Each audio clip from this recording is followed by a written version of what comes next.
What's going on in America today? Why are we over our heads in debt? Why can't the politicians bring debt under control? Why are so many people, often both parents now, working at low-paying, dead-end jobs and still making do with less? What's the future of the American economy and way of life? Why does the government tell us inflation is low when the buying power of our paychecks is declining at an alarming rate? Only a generation ago, bread was a quarter, and you could get a new car for $19.95. The problem is that since 1864, we've had a debt-based banking system. All our money is based on government debt. We cannot extinguish government debt without extinguishing our money supply. That's why talk of paying off the national debt without reforming our banking system is an impossibility.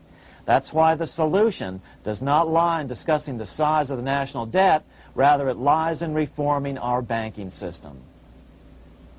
This is the Federal Reserve headquarters in Washington.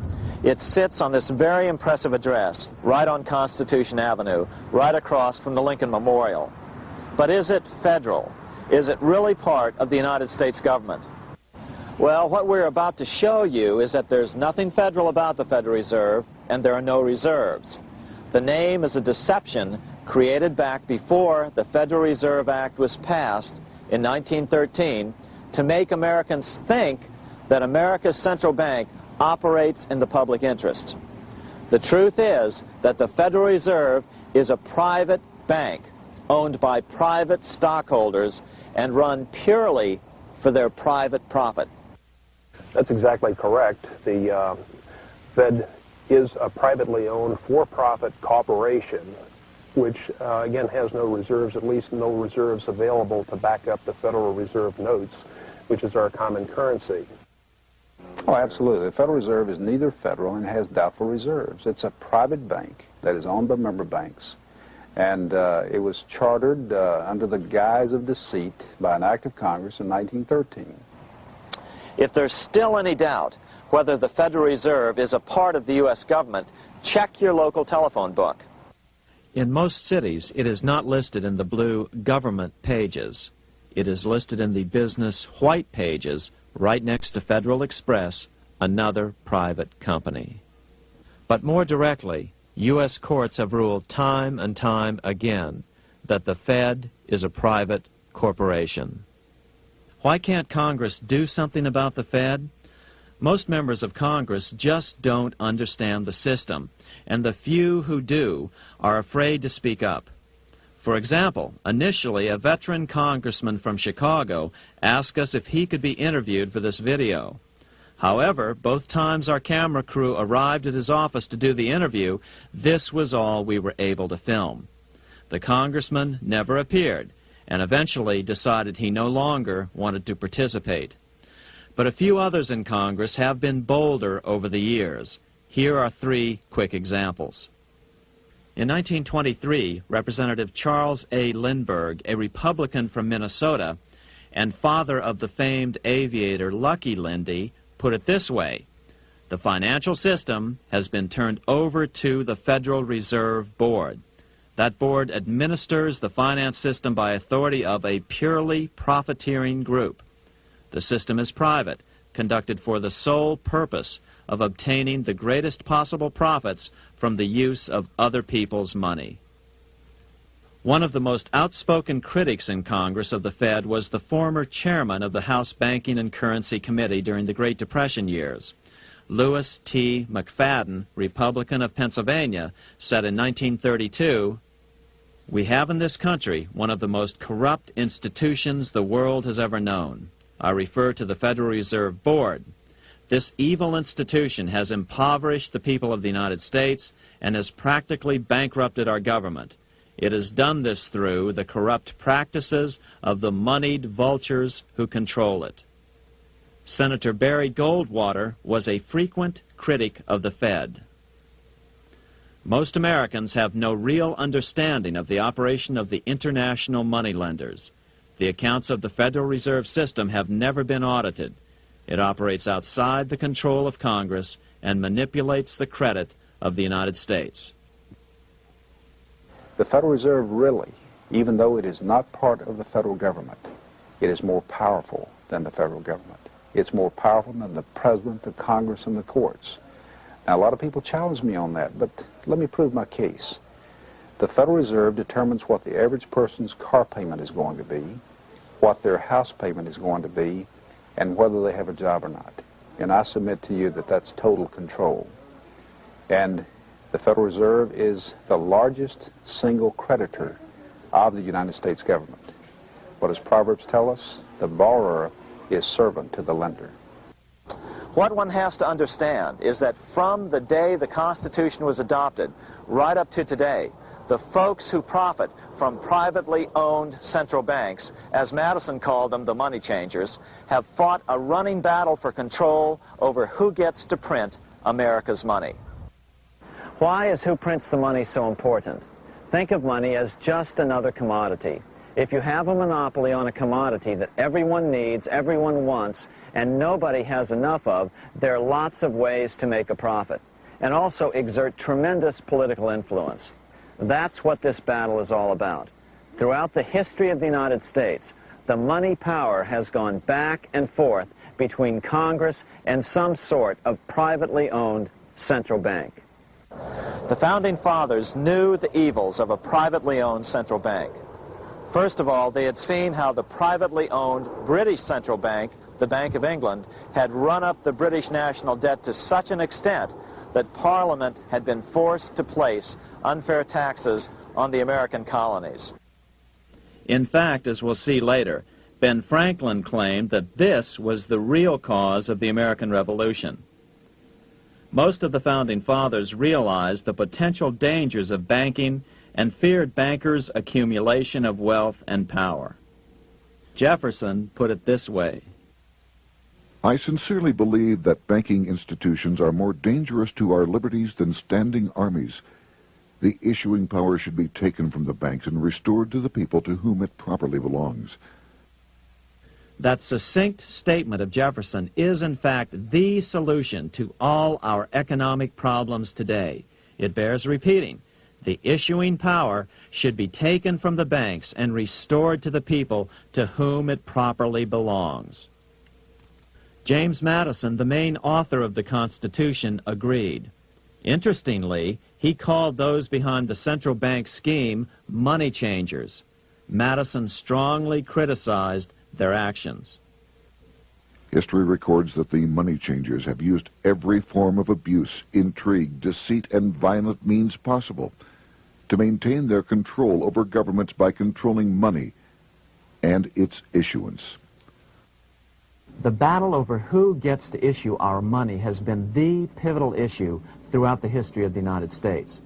Wars are fought over it, depressions are caused to acquire it. Yet after World War I, this battle was rarely mentioned in newspapers or history books. Why? By World War I, the money changers, with their dominant wealth, had seized control of most of the nation's press. Throughout U.S. history, this battle over who gets the power to issue our money has raged. In fact, it's changed hands back and forth 8 times since 1764. Yet this fact has virtually vanished from public view for over 3 generations behind a smokescreen emitted by Fed cheerleaders in the media. Until we stop talking about deficits and government spending and start talking about who controls how much money we have, it's all just a big shell game, a complete and utter deception. It won't matter if you pass an ironclad amendment to the Constitution mandating a balanced budget. Our situation is only going to get worse until we root out the cause at its source. What's the solution for our national problem? First of all, education. That's what this video presentation is all about. But secondly, we must act. We must take back the power to issue our own money. Issuing our own money is not a radical solution. I want to stress that. It's the same solution used at different points in U.S. history by men like Benjamin Franklin, Thomas Jefferson, Andrew Jackson, Martin Van Buren, and Abraham Lincoln. So, to sum it up, in 1913, Congress gave an independent central bank, deceptively named the Federal Reserve, a monopoly over issuing America's money. And the debt generated by this quasi-private corporation is what is killing the American economy. Though the Federal Reserve is now the most powerful central bank in the world, it was not the first. So where did this idea come from? To really understand the magnitude of the problem, we have to travel back to Europe. Just who are these money changers James Madison spoke of? In the Bible, 2,000 years ago, Jesus drove the money changers from the temple. It was the only time Jesus used force during his ministry. What were money changers doing in the temple? When Jews came to Jerusalem to pay their temple tax, they could only pay it with a special coin, the half shekel of the sanctuary. This was a half ounce of pure silver about this size. It was the only coin around at that time which was pure silver and of assured weight without the image of a pagan emperor. Therefore, to Jews, the half shekel was the only coin acceptable to God. But these coins were not plentiful. The money changers had cornered the market on them. Then they raised the price, just like any other commodity, to whatever the market would bear. In other words, money changers were making exorbitant profits because they held a virtual monopoly on money. The Jews had to pay whatever they demanded. To Jesus, this totally violated the sanctity of God's house.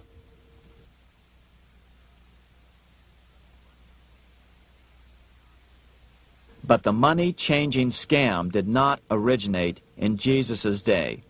200 years before Christ, Rome was having trouble with money changers. 2 early Roman emperors had tried to diminish the power of the money changers by reforming usury laws and limiting land ownership to 500 acres. They were both assassinated. In 48 BC, Julius Caesar took back the power to coin money from the money changers and minted coins for the benefit of all. With this new, plentiful supply of money, he built great public works projects. By making money plentiful, Caesar won the love of the common man. But the money changers hated him. Some believe this was an important factor in Caesar's assassination. One thing is for sure, with the death of Caesar came the demise of plentiful money in Rome. Taxes increased, as did corruption. Just as in the case of America today, usury and debased coin became the rule. Eventually, the Roman money supply was reduced by 90%. As a result, the common people lost their lands and their homes, just as is about to happen soon in America. With the demise of plentiful money, the masses lost confidence in the Roman government and refused to support it. Rome plunged into the gloom of the Dark Ages.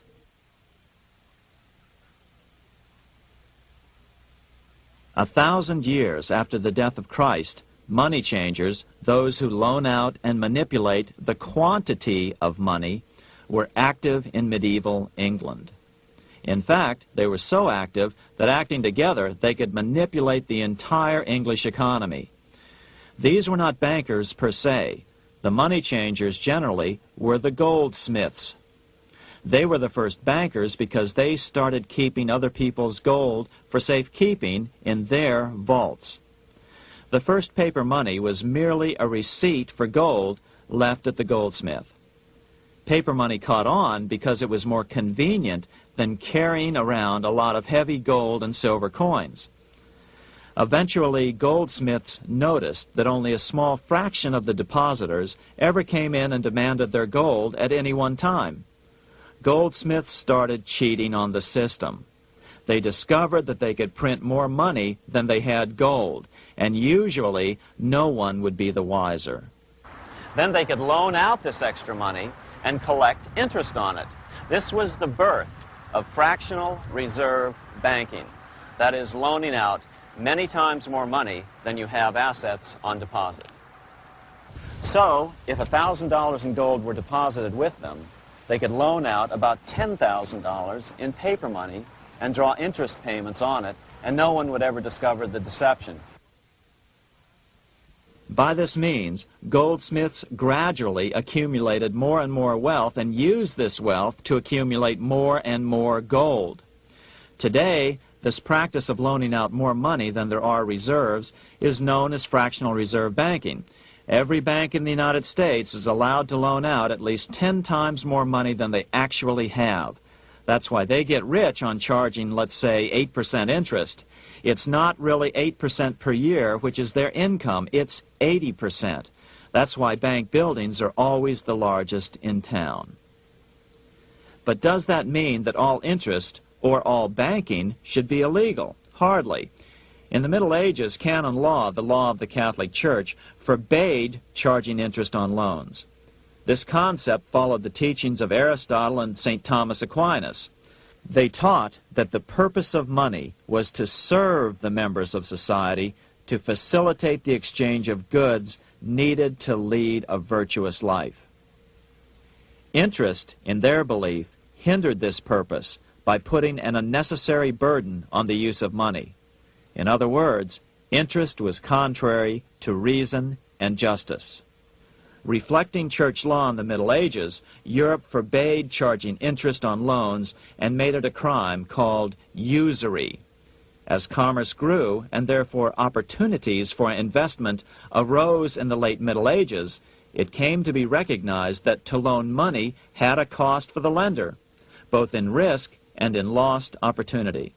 So some charges were allowed, but not interest per se. But all moralists, no matter what religion, condemn fraud, oppression of the poor, and injustice as clearly immoral. As we will see, fractional reserve lending is rooted in a fraud, results in widespread poverty, and reduces the value of everyone else's money. The ancient goldsmiths discovered that extra profits could be made by rowing the economy between easy money and tight money. When they made money easier to borrow, then the amount of money in circulation expanded. Money was plentiful. People took out more loans to expand their businesses. But then the money changers would tighten the money supply. They would make loans more difficult to get. What would happen? Just what happens today. A certain percentage of people could not repay their previous loans and could not take out new loans to repay the old ones. Therefore, they went bankrupt and had to sell their assets to the goldsmiths for pennies on the dollar. The same thing is still going on today. Only today, we call this rowing of the economy up and down the business cycle. Like Julius Caesar, King Henry I of England finally resolved to take the money power away from the goldsmiths about 1100 A.D. Henry could have used anything as money, seashells, feathers, or even yak dung, as is often done in remote Tibetan provinces.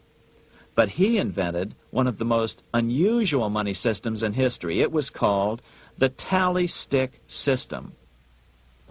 Here I have one of the few surviving examples of this form of British money, which lasted 726 years until 1826, a tally stick. The tally system was adopted to avoid the monetary manipulation of the goldsmiths. Tally sticks were money fabricated out of sticks of polished wood. Notches were cut along one edge of the stick to indicate the denominations. Then the stick was split lengthwise through the notches so that both pieces still had a record of the notches. The king kept one half to protect against counterfeiting.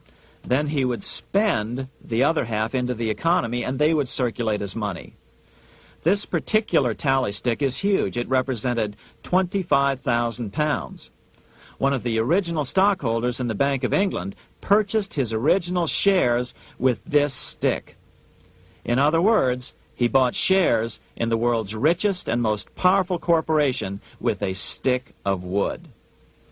It's ironic that after its formation in 1694, the Bank of England attacked the tally stick system because it was money outside the power of the money changers, just as King Henry had wanted it to be. Why do people accept sticks of wood for money? That's a great question. Throughout history, people traded anything they thought had value and used as money. You see, the secret is that money is only what people agree on to use as money. What's our paper money today? It's really just paper. But here's the trick. King Henry ordered that tally sticks had to be used to pay the king's taxes. This built-in demand for tally sticks immediately made them circulate and be accepted as money. And they worked well. In fact, no other form of money has worked so well for so long as tally sticks. Keep in mind, the British Empire was built under the tally stick system. The tally stick system succeeded despite the fact that the money changers constantly attacked it by offering the metal coin system as competition. In other words, metal coins never went completely out of circulation, but tally sticks hung on because they were good for the payment of taxes. Finally, in the 1500s, King Henry VIII relaxed the laws concerning usury, and the money changers wasted no time reasserting themselves. They quickly made their gold and silver money plentiful for a few decades. But when Queen Mary took the throne and tightened the usury laws again, the money changers renewed the hoarding of gold and silver coins, forcing the economy to plummet. When Queen Mary's sister, Queen Elizabeth I, took the throne, she was determined to regain control over English money. Her solution was to issue gold and silver coins from the public treasury and take the control over the money supply away from the money changers. Although control over money was not the only cause of the English Revolution in 1642, religious differences fueled the conflict. Monetary policy played a major role. Financed by the money changers, Oliver Cromwell finally overthrew King Charles, purged the Parliament, and put the king to death.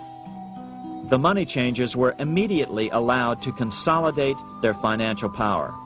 The result was that for the next 50 years, the money changers plunged Great Britain into a series of costly wars.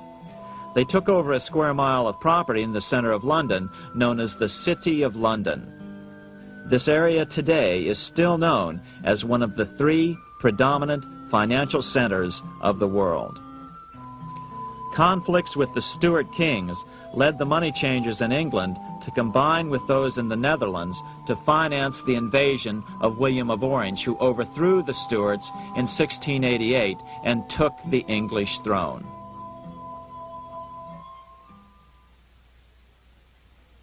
By the end of the 1600s, England was in financial ruin. 50 years of more or less continuous wars with France and Holland had exhausted her. Frantic government officials met with the money changers to beg for the loans necessary to pursue their political purposes. The price was high. A government-sanctioned, privately owned bank which could issue money created out of nothing. It was to be the modern world's first privately owned central bank, the Bank of England. Although it was deceptively called the Bank of England to make the general population think it was part of the government, it was not. Like any other private corporation, the Bank of England sold shares to get started.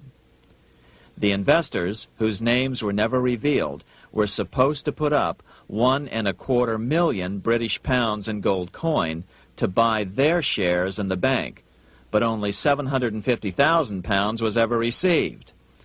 Despite that, the bank was duly chartered in 1694 and started out in the business of loaning out several times the money it supposedly had in reserves, all at interest. In exchange, the new bank would loan British politicians as much of the new currency as they wanted, as long as they secured the debt by direct taxation of the British people.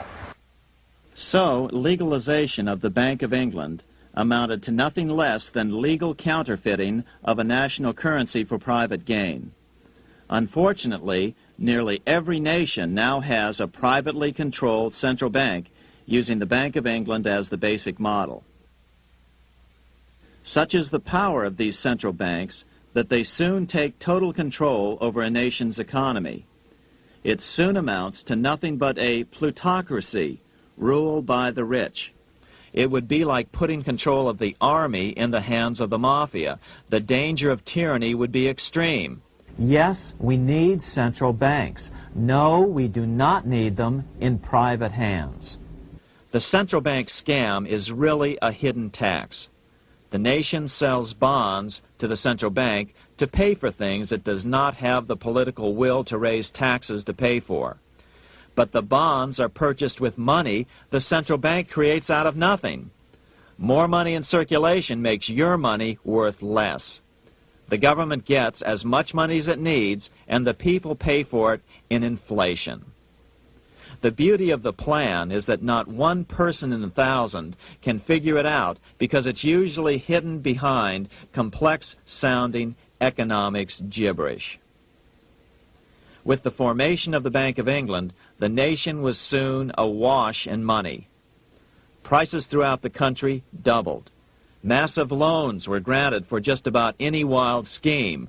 One venture proposed to drain the Red Sea to recover gold supposedly lost when the Egyptian army drowned pursuing Moses and the Israelites. By 1698, government debt grew from the initial £1.25 million to £16 million. Naturally, taxes were increased and then increased again to pay for all of this. With the British money supply firmly in their grip, the British economy began a wild roller coaster series of booms and depressions, exactly the sort of thing a central bank claims it is determined to prevent. There are two things which I think are intrinsic not just to the Bank of England but to central banking generally. The first is an involvement in the formulation of monetary policy with the specific objective of achieving monetary stability. However, since the Bank of England took control, the British pound has rarely been stable. Now let's take a look at the role of the Rothschild family, the family said to be the wealthiest in the world.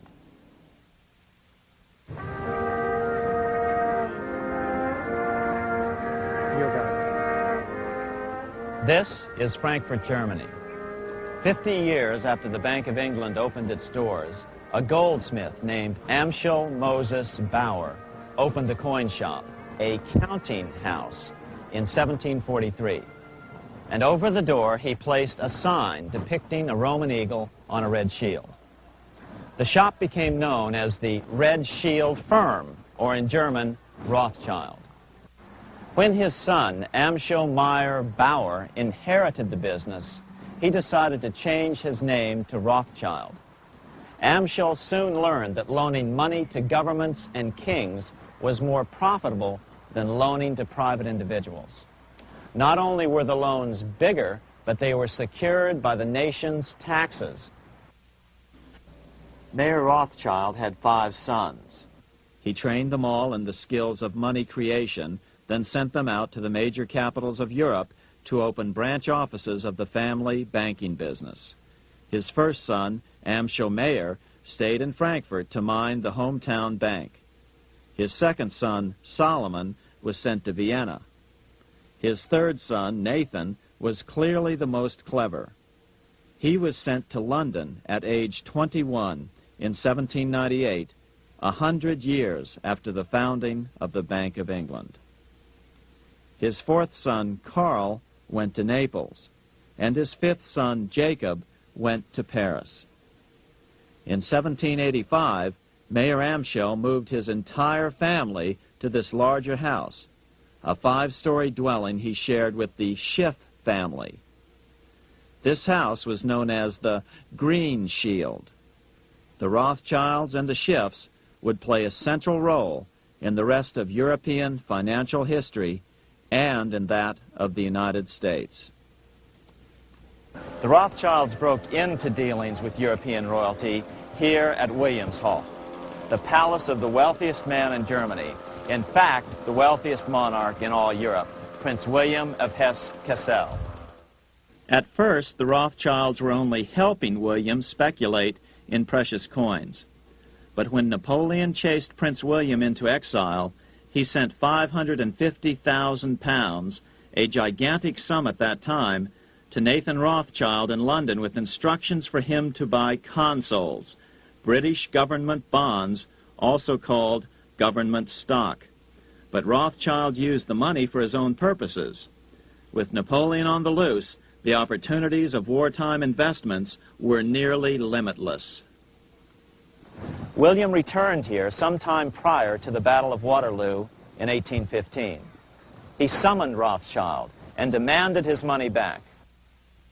The Rothschilds returned William's money with the interest the British consuls would have paid him had the investment actually been made. But the Rothschilds kept all the past profits they had made using William's money. Nathan Rothschild later bragged that in the 17 years he'd been in England, he'd increased his original £20,000 stake given to him by his father by 2,500 times. By cooperating within the family, the Rothschilds soon grew unbelievably wealthy. By the mid-1800s, they dominated all European banking and were certainly the wealthiest family in the world. They financed Cecil Rhodes, making it possible for him to establish a monopoly over the diamond and gold fields of South Africa. In America, they financed the Harrimans and railroads, the Vanderbilts and railroads and the press, and Carnegie in the steel industry, among many others.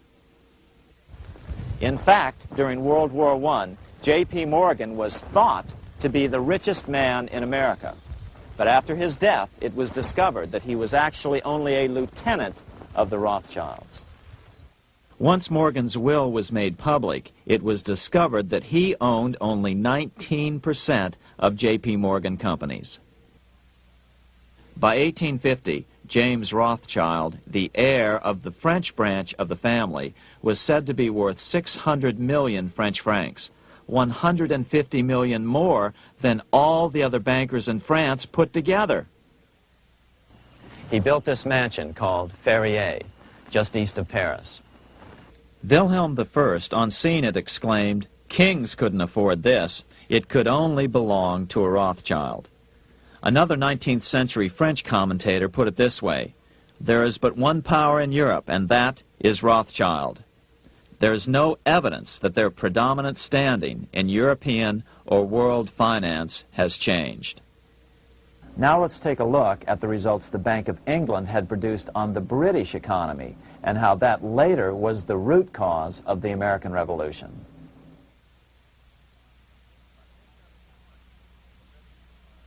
By the mid-1700s, the British Empire was nearing its height of power around the world. But Britain had fought 4 costly wars in Europe since the creation of their privately owned central bank, the Bank of England.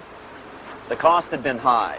To finance these wars, the British Parliament here had borrowed heavily from the bank. By the mid-1700s, the government's debt here in Britain was £140 million, a staggering sum for those days. Consequently, the British government embarked on a program of trying to raise revenues from their American colonies in order to make their interest payments to the bank. But in America, it was a different story. The scourge of a privately owned central bank had not yet hit. This is Independence Hall in Philadelphia, where the Declaration of Independence and Constitution were signed. In the mid-1700s, pre-revolutionary America was still relatively poor. There was a severe shortage of precious metal coins to trade for goods, so the early colonists were forced to experiment with printing their own homegrown paper money. Some of these experiments were successful. Franklin was a big supporter of the colonies printing their own paper money. In 1757, Franklin was sent to London. He ended up staying for the next 18 years here, nearly until the start of the American Revolution. During this period, the American colonies began to issue their own money. Called colonial scrip, the endeavor was very successful. It provided a reliable medium of exchange, and it also helped to provide a feeling of unity between the colonies. Remember, colonial scrip was just paper money, debt-free money, printed in the public interest, and not backed by gold or silver coin. In other words, it was a totally fiat currency. One day, officials of the Bank of England asked Franklin how he would account for the newfound prosperity of the colonies. Without hesitation, he replied, "That is simple. In the colonies, we issue our own money. It is called colonial scrip. We issue it in proper proportion to the demands of trade and industry to make the products pass easily from the producers to the consumers. In this manner, creating for ourselves our own paper money, we control its purchasing power, and we have no interest to pay to no one." This was just common sense to Franklin, but you can imagine the impact it had on the Bank of England. America had learned the secret of money, and that genie had to be returned to its bottle as soon as possible.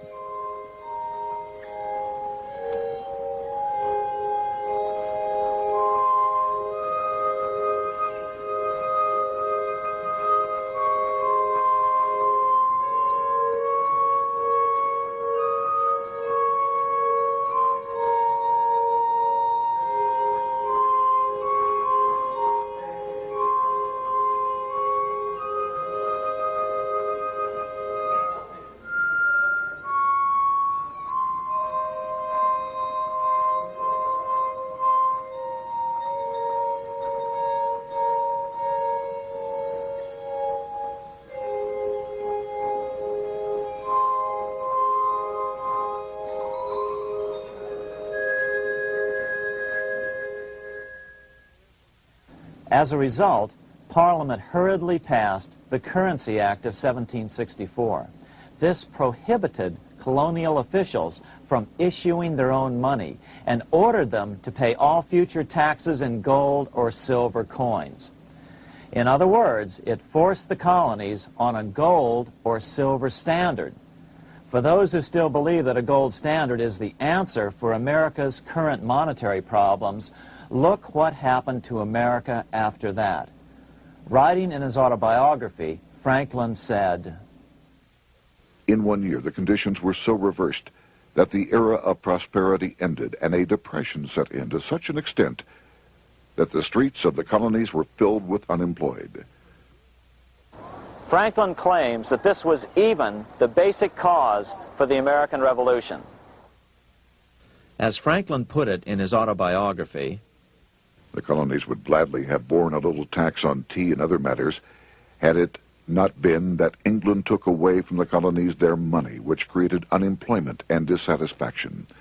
The inability of the colonists to get the power to issue their own money permanently out of the hands of George III and the international bankers was the prime reason for the Revolutionary War.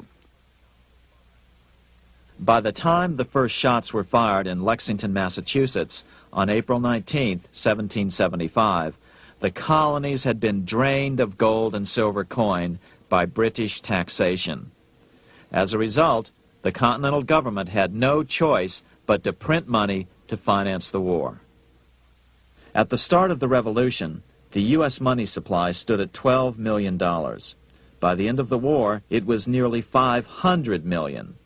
As a result, the currency was virtually worthless. Shoes sold for $5,000 a pair. Colonial scrip had worked because just enough was issued to facilitate trade.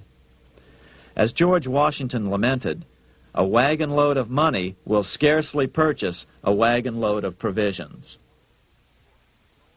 Today, those who support a gold-backed currency point to this period during the Revolution to demonstrate the evils of a fiat currency. But remember, the same currency had worked so well 20 years earlier during times of peace that the Bank of England had Parliament outlaw it. Towards the end of the Revolution, the Continental Congress, meeting here at Independence Hall, grew desperate for money. In 1781, they allowed Robert Morris, their financial superintendent, to open a privately owned central bank. Incidentally, Morris was a wealthy man who had grown wealthier during the Revolution by trading in war materials. Called the Bank of North America, the new bank was closely modeled after the Bank of England. It was allowed to practice fractional reserve banking. That is, it could lend out money it didn't have, then charge interest on it. If you or I were to do that, we would be charged with fraud, a felony. The bank's charter called for private investors to put up $400,000 worth of initial capital. But when Morris was unable to raise the money, he brazenly used his political influence to have gold deposited in the bank, which had been loaned to America by France. He then loaned this money to himself and his friends to reinvest in shares of the bank. And, like the Bank of England, the bank was given a monopoly over the national currency. Soon the dangers became clear. The value of American currency continued to plummet. So, 4 years later, in 1785, the bank's charter was not renewed. The leader of the effort to kill the bank, William Findley of Pennsylvania, explained the problem this way, quote, "This institution, having no principle but that of avarice, will never be varied in its object, to engross all the wealth, power, and influence of the state." The men behind the Bank of North America, Alexander Hamilton, Robert Morris, and the bank's president, Thomas Whiling, did not give up. Only 6 years later, Hamilton, then Secretary of the Treasury, and his mentor, Morris, rammed a new privately owned central bank through the new Congress. Called the first bank of the United States, Thomas Whiling again served as the bank's president. The players were the same, only the name of the bank was changed.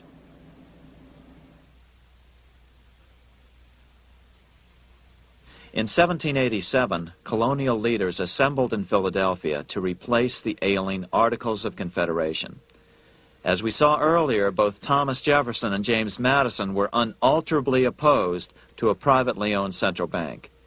They had seen the problems caused by the Bank of England. They wanted nothing of it. As Jefferson later put it, "If the American people ever allow private banks to control the issue of their currency, first by inflation, then by deflation, the banks and the corporations which grow up around them will deprive the people of all property until their children wake up homeless on the continent their fathers conquered." During the debate over the future monetary system, another one of the founding fathers, Gouverneur Morris, castigated the motivations of the owners of the Bank of North America. Gouverneur Morris headed the committee that wrote the final draft of the Constitution. Morris knew the motivations of the bank well. Along with his old boss, Robert Morris, Gouverneur Morris and Alexander Hamilton were the ones who had presented the original plan for the Bank of North America to the Continental Congress in the last year of the Revolution. In a letter he wrote to James Madison on July 2nd, 1787, Gouverneur Morris revealed what was really going on. "The rich will strive to establish their dominion and enslave the rest. They always did. They always will. They will have the same effect here as elsewhere if we do not, by the power of government, keep them in their proper spheres." Despite the defection of Gouverneur Morris from the ranks of the bank, Hamilton, Robert Morris, Thomas Whiling, and their European backers were not about to give up. They convinced the bulk of the delegates to the Constitutional Convention to not give Congress the power to issue paper money. Most of the delegates were still reeling from the wild inflation of the paper currency during the Revolution. They had forgotten how well colonial scrip had worked before the war. But the Bank of England had not. The money changers could not stand to have America printing her own money again.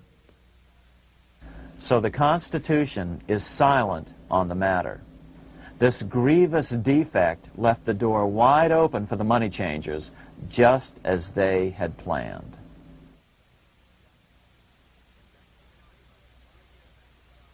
In 1790, less than 3 years after the Constitution had been signed, the money changers struck again.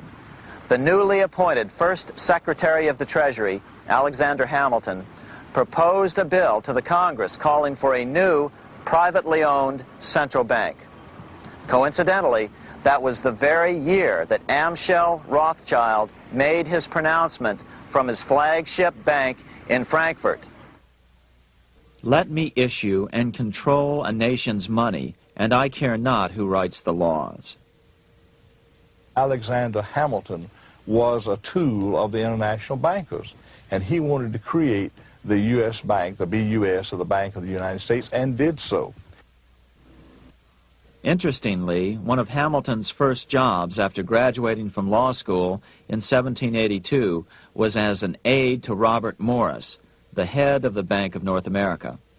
In fact, the year before, Hamilton had written Morris a letter saying, "A national debt, if it is not excessive, will be to us a national blessing." A blessing to whom? After a year of intense debate, in 1791, Congress passed the bill and gave it a 20-year charter. The new bank was to be called the First Bank of the United States, or BUS. Here we are in front of the First Bank of the United States in Philadelphia. The bank was given a monopoly on printing U.S. currency, even though 80% of its stock would be held by private investors. The other 20% would be purchased by the U.S. government. But the reason was not to give the government a piece of the action. It was to provide the capital for the other 80% owners. As with the old Bank of North America and the Bank of England before that, the stockholders never paid the full amount for their shares. The U.S. government put up their initial $2 million in cash. Then the bank, through the old magic of fractional reserve lending, made loans to its charter investors so they could come up with the remaining $8 million of capital needed for this risk-free investment. Like the Bank of England, the name of the Bank of the United States was deliberately chosen to hide the fact that it was privately controlled. And like the Bank of England, the names of the investors in the bank were never revealed. Many years later, it was a common saying that the Rothschilds were the power behind the old Bank of the United States. The bank was sold to Congress as a way to bring stability to the banking system and eliminate inflation. So what happened? Over the first 5 years, the U.S. government borrowed $8.2 million from the Bank of the United States. In the same 5-year period, prices rose by 72%. Jefferson, as the new Secretary of State, watched the borrowing with sadness and frustration, unable to stop it. I wish it were possible to obtain a single amendment to our Constitution, taking from the federal government the power of borrowing. Millions of Americans feel the same way today. They watch in helpless frustration as the federal government borrows the American economy into oblivion. So, although it was called the First Bank of the United States, it was not the first attempt at a privately owned central bank in this country. As with the Bank of North America, the government put up most of the cash to get this private bank going, then the bankers loaned the money to each other to buy the remaining stock in the bank. It was a scam, plain and simple, and they wouldn't be able to get away with it for long. But first, we have to travel back to Europe to see how a single man was able to manipulate the entire British economy by obtaining the first news of Napoleon's final defeat.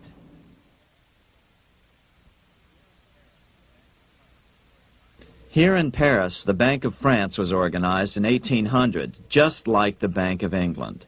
But Napoleon decided France had to break free of debt, and he never trusted the Bank of France. He declared that when a government is dependent upon bankers for money, the bankers, not the leaders of the government, are in control. The hand that gives is above the hand that takes. Money has no motherland. Financiers are without patriotism and without decency. Their sole object is gain. Back in America, unexpected help was about to arrive. In 1800, Thomas Jefferson narrowly defeated John Adams to become the third president of the United States. By 1803, Jefferson and Napoleon had struck a deal. The U.S. would give Napoleon $3 million in gold in exchange for a huge chunk of territory west of the Mississippi River, the Louisiana Purchase. With that $3 million, Napoleon quickly forged an army and set off across Europe, conquering everything in his path. But the Bank of England quickly rose to oppose him. They financed every nation in his path, reaping the enormous profits of war. Prussia, Austria, and finally Russia all went heavily into debt in a futile attempt to stop Napoleon. 4 years later, with the main French army in Russia, 30-year-old Nathan Rothschild, the head of the London office of the Rothschild family, personally took charge of a bold plan to smuggle a much-needed shipment of gold right through France to finance an attack by the Duke of Wellington from Spain. Nathan later bragged at a dinner party in London that it was the best business he'd ever done. Little did he know that he would do much better business in the near future. Wellington's attacks from the south and other defeats eventually forced Napoleon to abdicate, and Louis XVIII was crowned king. Napoleon was exiled to Elba, a tiny island off the coast of Italy, supposedly exiled from France forever. While Napoleon was in exile on Elba, temporarily defeated by England with the financial help of the Rothschilds, America was trying to break free of its central bank as well.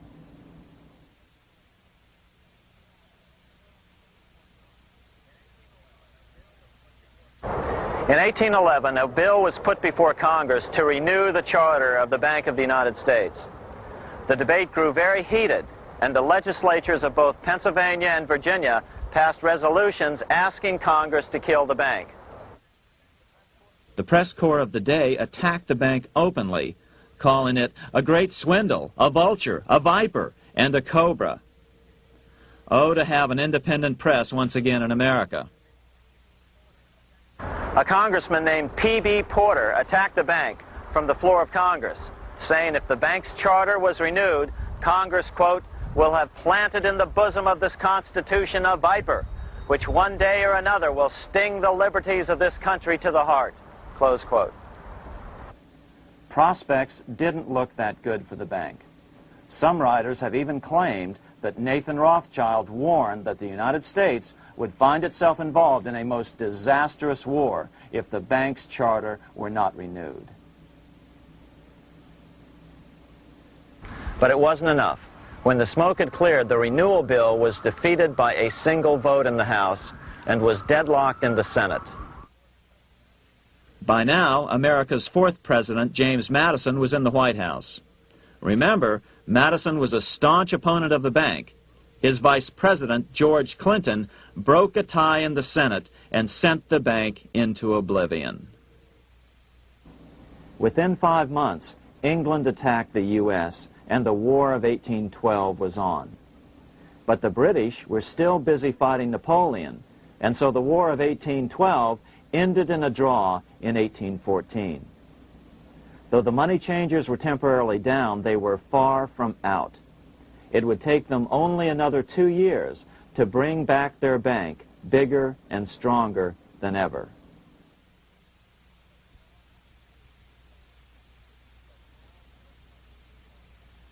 But now, let's return to Napoleon, because nothing else in history more aptly demonstrates the ingenuity of the Rothschild family than their control of the British stock market after Waterloo.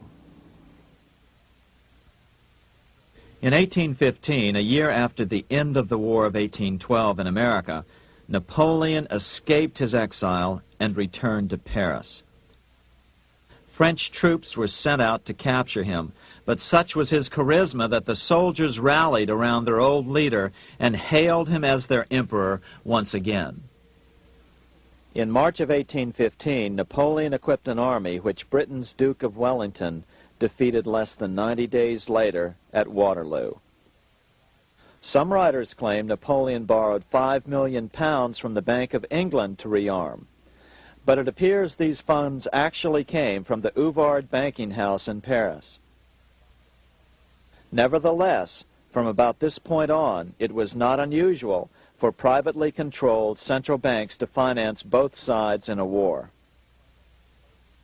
Why would a central bank finance opposing sides in a war? Because war is the biggest debt generator of them all.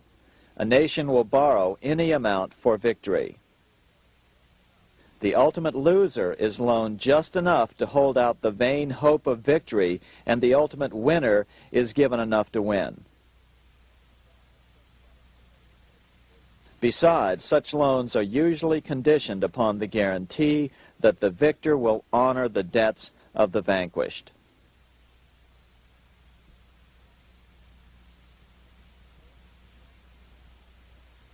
This is the Waterloo battlefield about 200 miles northeast of Paris in what today is Belgium.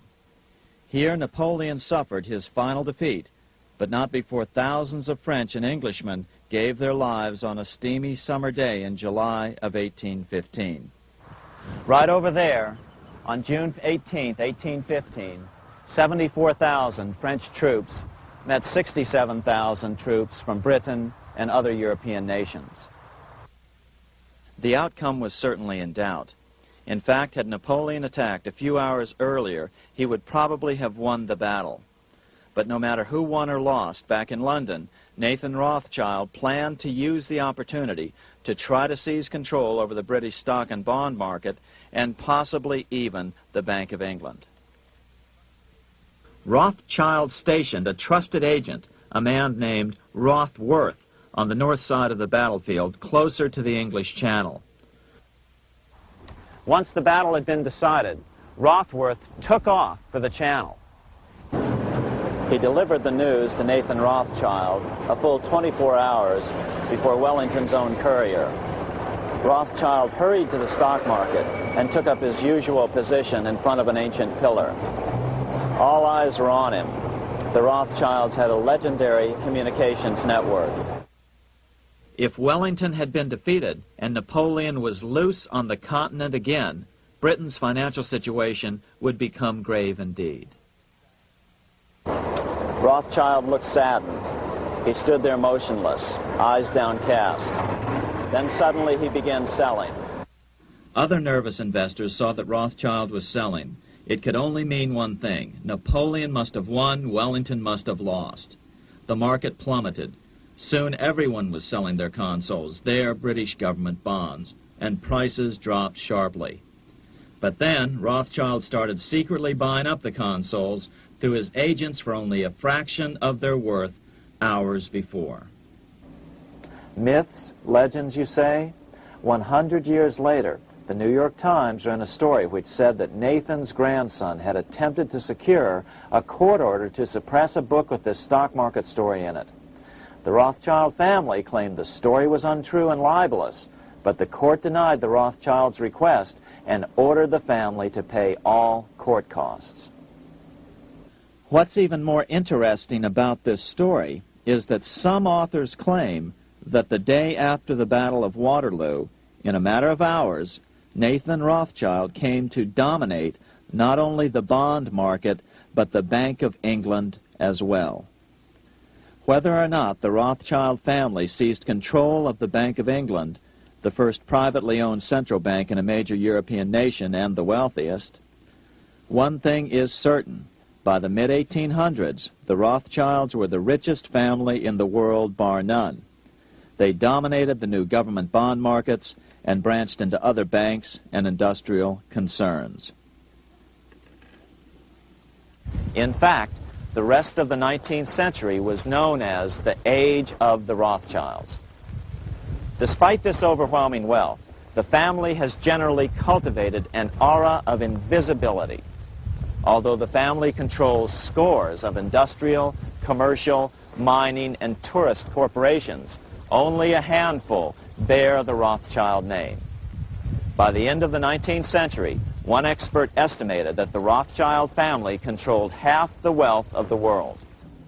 Whatever the extent of their vast wealth, it is reasonable to assume that their percentage of the world's wealth has increased since then.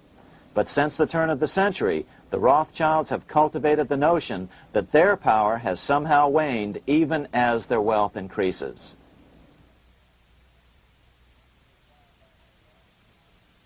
Meanwhile, back in Washington in 1816, just 1 year after Waterloo and Rothschild's alleged takeover of the Bank of England, the American Congress passed a bill permitting yet another privately owned central bank. This bank was called the Second Bank of the United States. The new bank's charter was a copy of the previous bank's. The U.S. government would own 20% of the shares of the bank. Of course, the federal share was paid by the Treasury up front into the bank's coffers. Then, through the magic of fractional reserve lending, it was transformed into loans to private investors who then bought the remaining 80% of the shares. Just as before, the primary stockholders remained a secret. But it is known that the largest block of shares, about 1/3 of the total, were sold to foreigners.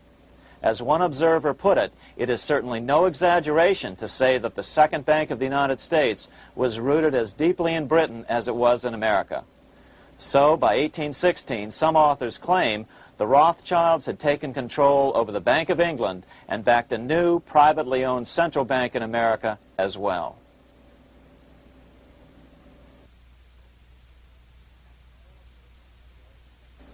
After 12 years of manipulations of the U.S. economy on the part of the Second Bank of the U.S., the American people had had just about enough. Opponents of the bank nominated a dignified senator from Tennessee, Andrew Jackson, the hero of the Battle of New Orleans, to run for president. This is his home, the Hermitage. No one gave Jackson a chance initially. The bank had long ago learned how the political process could be controlled with money. To the surprise and dismay of the money changers, Jackson was swept into office in 1828. Jackson was determined to kill the bank at the first opportunity and wasted no time in trying to do so. But the bank's 20-year charter didn't come up for renewal until 1836, the last year of his second term, if he could survive that long. During his first term, Jackson contented himself with rooting out the bank's many minions from government service. He fired 2,000 of the 11,000 employees of the federal government. In 1832, with his re-election approaching, the bank struck an early blow, hoping Jackson would not want to stir up controversy. They asked Congress to pass a renewal bill 4 years early.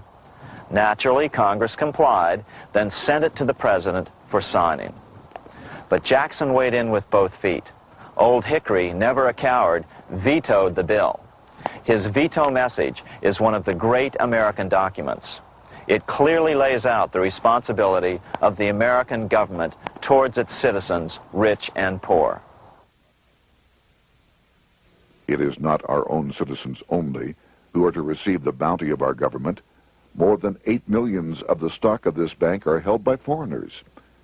Is there no danger to our liberty and independence in a bank that in its nature has so little to bind it to our country? Controlling our currency, receiving our public monies, and holding thousands of our citizens' independence would be more formidable and dangerous than a military power of the enemy. If government would confine itself to equal protection and, as heaven does its rains, shower its favor alike on the high and the low, the rich and the poor, it would be an unqualified blessing. In the act before me, there seems to be a wide and unnecessary departure from these just principles. Later that year, in July 1832, Congress was unable to override Jackson's veto. Now Jackson had to stand for re-election. Jackson took his argument directly to the people. For the first time in U.S. history, Jackson took his presidential campaign on the road. Before then, presidential candidates stayed at home and looked presidential. His campaign slogan was "Jackson and no bank." The National Republican Party ran Senator Henry Clay against Jackson. Despite the fact that the bankers poured over $3 million into Clay's campaign, Jackson was reelected by a landslide in November of 1832. Despite his presidential victory, Jackson knew the battle was only beginning. "The hydra of corruption is only scotched, not dead," said the newly elected president. Jackson ordered his new Secretary of Treasury, Lewis McLean, to start removing the government's deposits from the second bank and start placing them in state banks. But McLean refused to do so. Jackson fired him and appointed William J. Duane as the new Secretary of the Treasury. Duane also refused to comply with the president's requests, and so Jackson fired him as well and then appointed Roger B. Taney to the office. Taney did withdraw government funds from the bank starting on October 1st, 1833. Jackson was jubilant. "I have it chained. I'm ready with screws to draw every tooth and then the stumps." But the bank was not yet done fighting. Its head, Nicholas Biddle, used his influence to get the Senate to reject Taney's nomination. Then, in a rare show of arrogance, Biddle threatened to cause a depression if the bank was not rechartered. This worthy president thinks that because he has scalped Indians and imprisoned judges, he is to have his way with the bank. He is mistaken. Next, in an unbelievable fit of honesty for a central banker, Biddle admitted that the bank was going to make money scarce to force Congress to restore the bank. Nothing but widespread suffering will produce any effect on Congress. Our only safety is in pursuing a steady course of firm restriction, and I have no doubt that such a course will ultimately lead to restoration of the currency and the recharter of the bank. What a stunning revelation. Here was the pure truth, revealed with shocking clarity. Biddle intended to use the money contraction power of the bank to cause a massive depression until America gave in. Unfortunately, this has happened time and time again throughout U.S. history and is about to happen again in today's world. Nicholas Biddle made good on his threat. The bank sharply contracted the money supply by calling in old loans and refusing to extend new ones. A financial panic ensued, followed by a deep depression. Naturally, Biddle blamed Jackson for the crash, saying that it was caused by the withdrawal of federal funds from the bank. Unfortunately, his plan worked well. Wages and prices sagged. Unemployment soared along with business bankruptcies. The nation quickly went into an uproar. Newspaper editors blasted Jackson in editorials. The bank threatened to withhold payments, which then could be made directly to key politicians for their support. Within only months, Congress assembled in what was called the panic session. 6 months after he had withdrawn funds from the bank, Jackson was officially censured by a resolution which passed the Senate by a vote of 26 to 20. It was the first time a president had ever been censured by Congress. Jackson lashed out at the bank. "You are a den of vipers. I intend to rout you out, and by eternal God, I will rout you out." America's fate teetered on a knife edge. If Congress could muster enough votes to override Jackson's veto, the bank would be granted another 20-year monopoly or more over America's money, time enough to consolidate its already great power. Then a miracle occurred. The governor of Pennsylvania came out supporting President Jackson and strongly criticized the bank. On top of that, Biddle had been caught boasting in public about the bank's plan to crash the economy. Suddenly, the tide shifted. In April of 1834, the House of Representatives voted 134 to 82 against rechartering the bank. This was followed up by an even more lopsided vote to establish a special committee to investigate whether the bank had caused the crash. When the investigating committee arrived at the bank's door in Philadelphia, armed with a subpoena to examine the books, Biddle refused to give them up. Nor would he allow inspection of correspondence with congressmen relating to their personal loans and advances he'd made to them. He also refused to testify before the committee back in Washington. On January 8th, 1835, Jackson paid off the final installment on the national debt, which had been necessitated by allowing the banks to issue currency for government bonds rather than simply issuing treasury notes without such debt. He was the only president to ever pay off the debt. A few weeks later, on January 30th, 1835, an assassin by the name of Richard Lawrence tried to shoot President Jackson, but by the grace of God, both pistols misfired. Lawrence was later found not guilty by reason of insanity. After his release, he bragged to friends that powerful people in Europe had put him up to the task and promised to protect him if he were caught. The following year, when its charter ran out, the Second Bank of the United States ceased functioning as the nation's central bank. Biddle was later arrested and charged with fraud. He was tried and acquitted, but died shortly thereafter while still tied up in civil suits. After his second term as president, Jackson retired here to the Hermitage outside of Nashville to live out his life. He is still remembered here for his determination to kill the bank. In fact, he killed it so well that it took the money changers 77 years to undo the damage. When asked what his most important accomplishment had been, Jackson replied, "I killed the bank."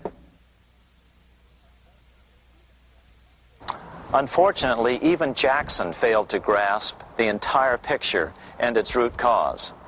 Although Jackson had killed the central bank, the most insidious weapon of the money changers, fractional reserve banking, remained in use by the numerous state-chartered banks.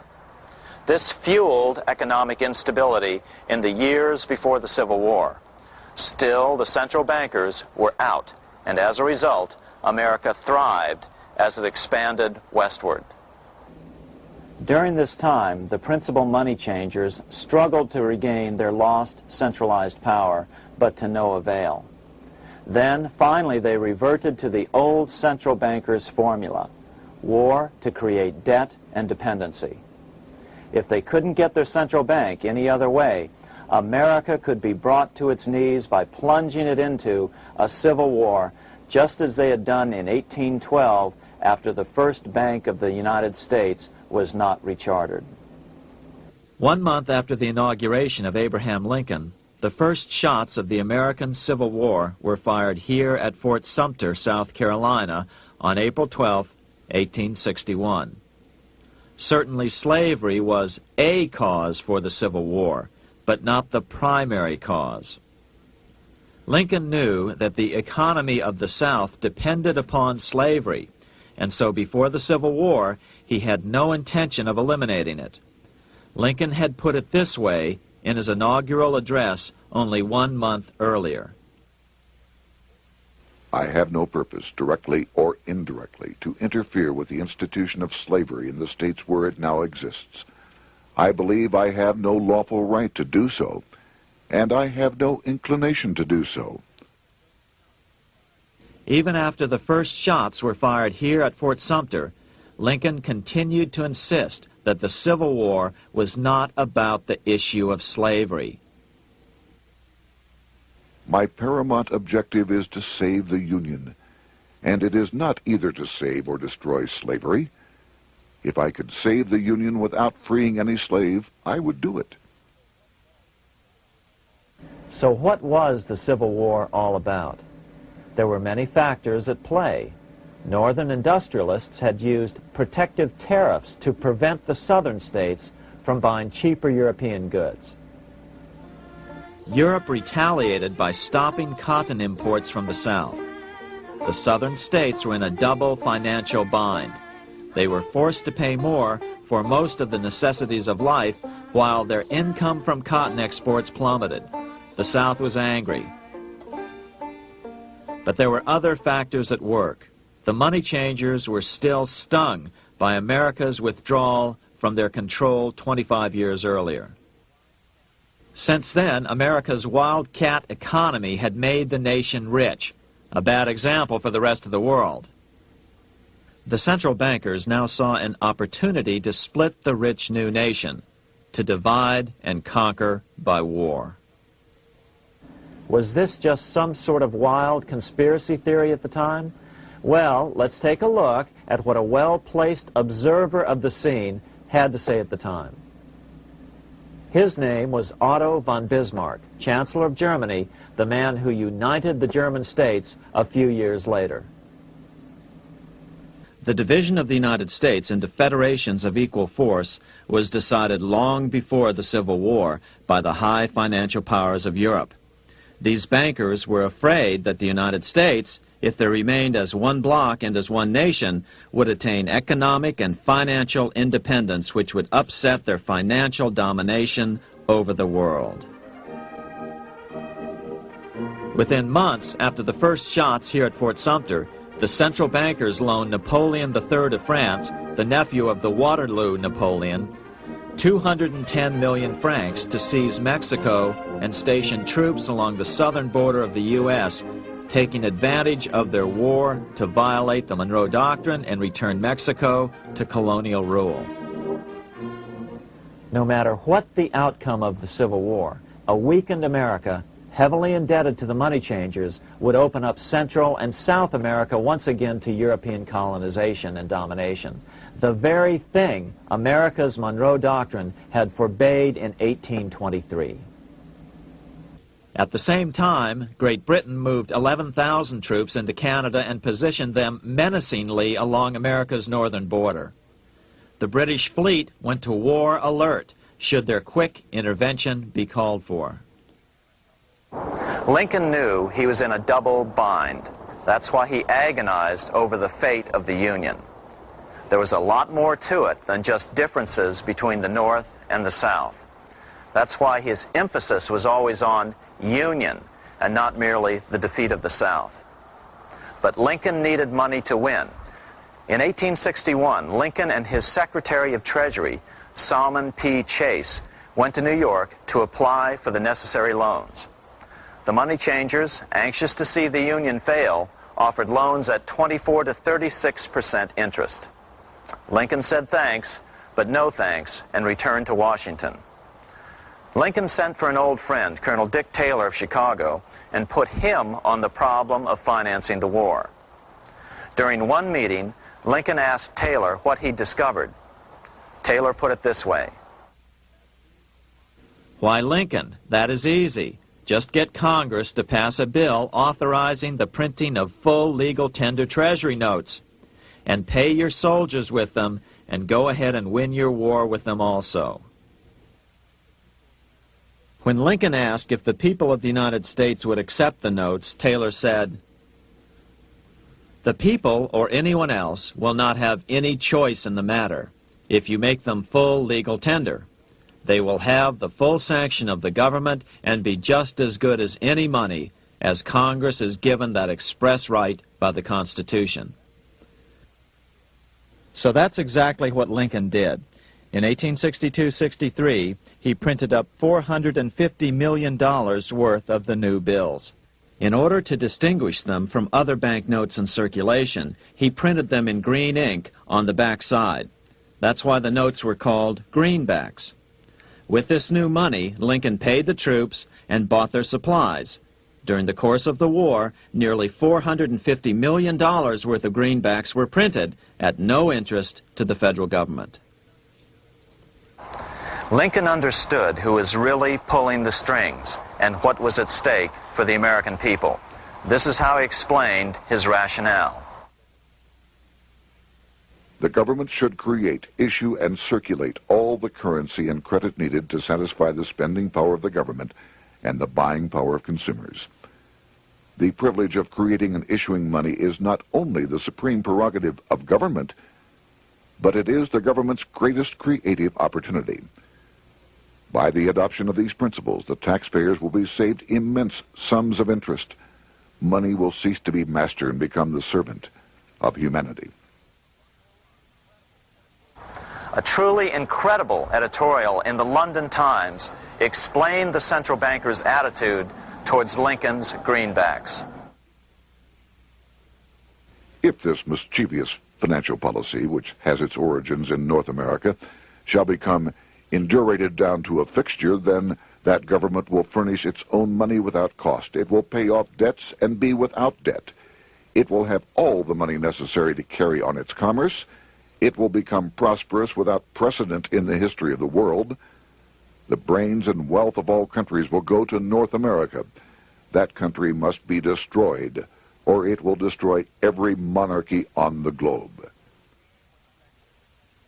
The scheme was effective, so effective that the next year, 1863, with Federal and Confederate troops beginning to mass for the decisive battle of the Civil War, and the Treasury in need of further congressional authority to issue more greenbacks, Lincoln allowed the bankers to push through the National Bank Act. These new national banks would operate under a virtual tax-free status and collectively had the exclusive monopoly power to create the new form of money, banknotes. Though greenbacks continued to circulate, their numbers were not increased. But most importantly, from this point on, the entire U.S. money supply would be created out of debt by bankers buying U.S. government bonds and issuing them for reserves for banknotes. As historian John Kenneth Galbraith explained it, in numerous years following the war, the federal government ran a heavy surplus. It could not, however, pay off its debt, retire its securities, because to do so meant there would be no bonds to back the national banknotes. To pay off the debt was to destroy the money supply. Later in 1863, Lincoln got some unexpected help from Tsar Alexander II of Russia. The Tsar, like Bismarck in Germany, knew what the international money changers were up to and had steadfastly refused to let them set up a central bank in Russia. If America survived and was able to remain out of their clutches, the Tsar's position would remain secure. If the bankers were successful at dividing America and giving the pieces back to Great Britain and France, both nations under control of their central banks, eventually they would threaten Russia again. So the Tsar gave orders that if either England or France actively intervened and gave aid to the South, Russia would consider such action as a declaration of war. He did the same with part of his Pacific Fleet and sent them to port in San Francisco. Lincoln was reelected the next year, 1864. Had he lived, he would surely have killed the national bank's money monopoly extracted from him during the war. On November 21, 1864, he wrote a friend the following: The money power preys upon the nation in times of peace and conspires against it in times of adversity. It is more despotic than monarchy, more insolent than autocracy, more selfish than bureaucracy. Shortly before Lincoln was murdered, his former Secretary of Treasury, Salmon P. Chase, bemoaned his role in helping secure the passage of the National Banking Act only 1 year earlier. My agency in promoting the passage of the National Banking Act was the greatest financial mistake in my life. It has built up a monopoly which affects every interest in the country.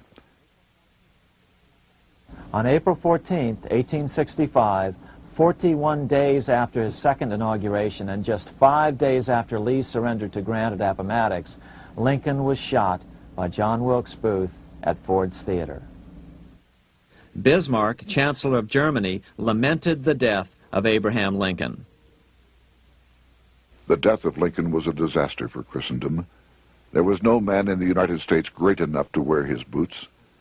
I fear that foreign bankers, with their craftiness and torturous tricks, will entirely corrupt the exuberant riches of America and use it systematically to corrupt modern civilization. They will not hesitate to plunge the whole of Christendom into wars and chaos in order that the earth should become their inheritance. Bismarck well understood the money changers' plan. Allegations that international bankers were responsible for Lincoln's assassination surfaced in Canada 70 years later in 1934. Gerald G. McGeer, a popular and well-respected Canadian attorney, revealed this stunning charge in a 5-hour speech before the Canadian House of Commons, blasting Canada's debt-based money system. Remember, it was 1934, the height of the Great Depression, which was ravaging Canada as well. McGeer had obtained evidence deleted from the public record, provided to him by Secret Service agents at the trial of John Wilkes Booth, after Booth's death. McGeer said it showed that Booth was a mercenary working for the international bankers. According to an article in the Vancouver Sun of May 2nd, 1934, Abraham Lincoln, the martyred emancipator of the slaves, was assassinated through the machinations of a group representative of the international bankers who feared the United States president's national credit ambitions. There was only one group in the world at that time who had any reason to desire the death of Lincoln. They were the men opposed to his national currency program and who had fought him throughout the whole Civil War on his policy of greenback currency. Interestingly, McGeer claimed that Lincoln was assassinated not only because international bankers wanted to reestablish a central bank in America, but because they also wanted to base America's currency on gold. Gold they controlled. In other words, put America on a gold standard. Lincoln had done just the opposite by issuing U.S. notes, greenbacks, which were based purely on the good faith and credit of the United States. The article quoted McGeer as saying, "They were the men interested in the establishment of the gold standard and the right of the bankers to manage the currency and credit of every nation in the world. With Lincoln out of the way, they were able to proceed with that plan and did proceed with it in the United States.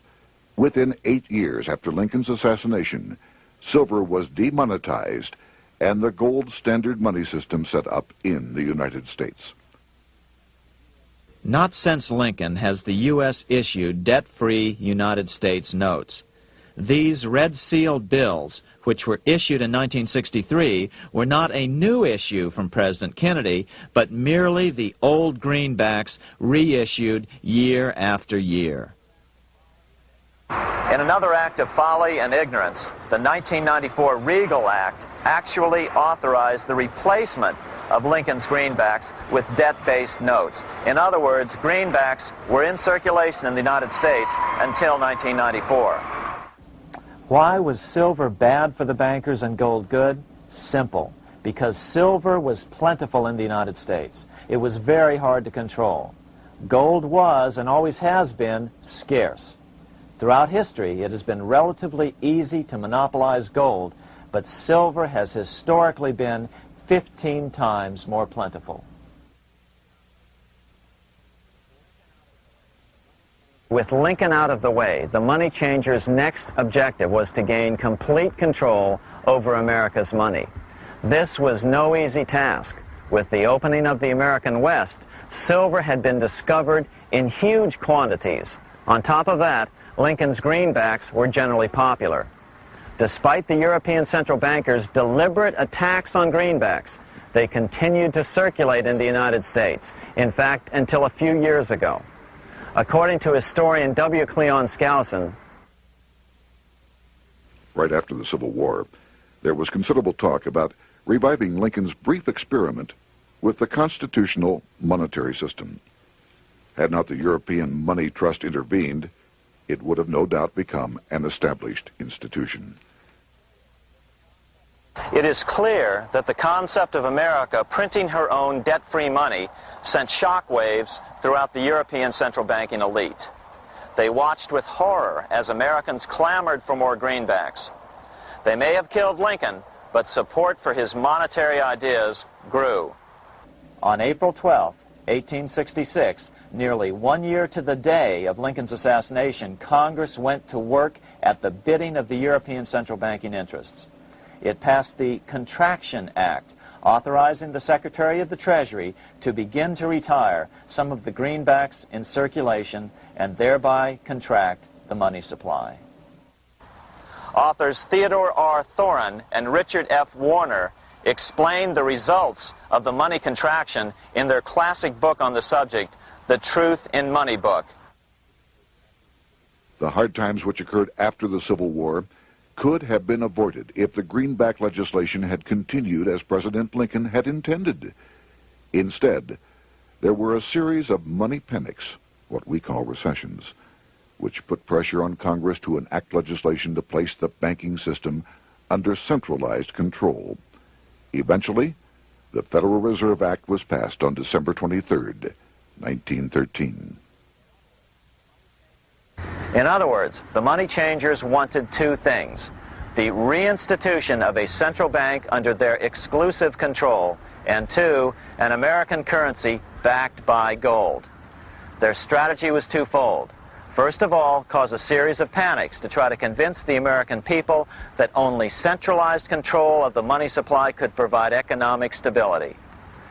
And secondly, remove so much money from the system that most Americans would be so desperately poor that they either wouldn't care or would be too weak to oppose the bankers. In 1866, there was $1.8 billion in currency in circulation in the United States, about $50.46 per capita.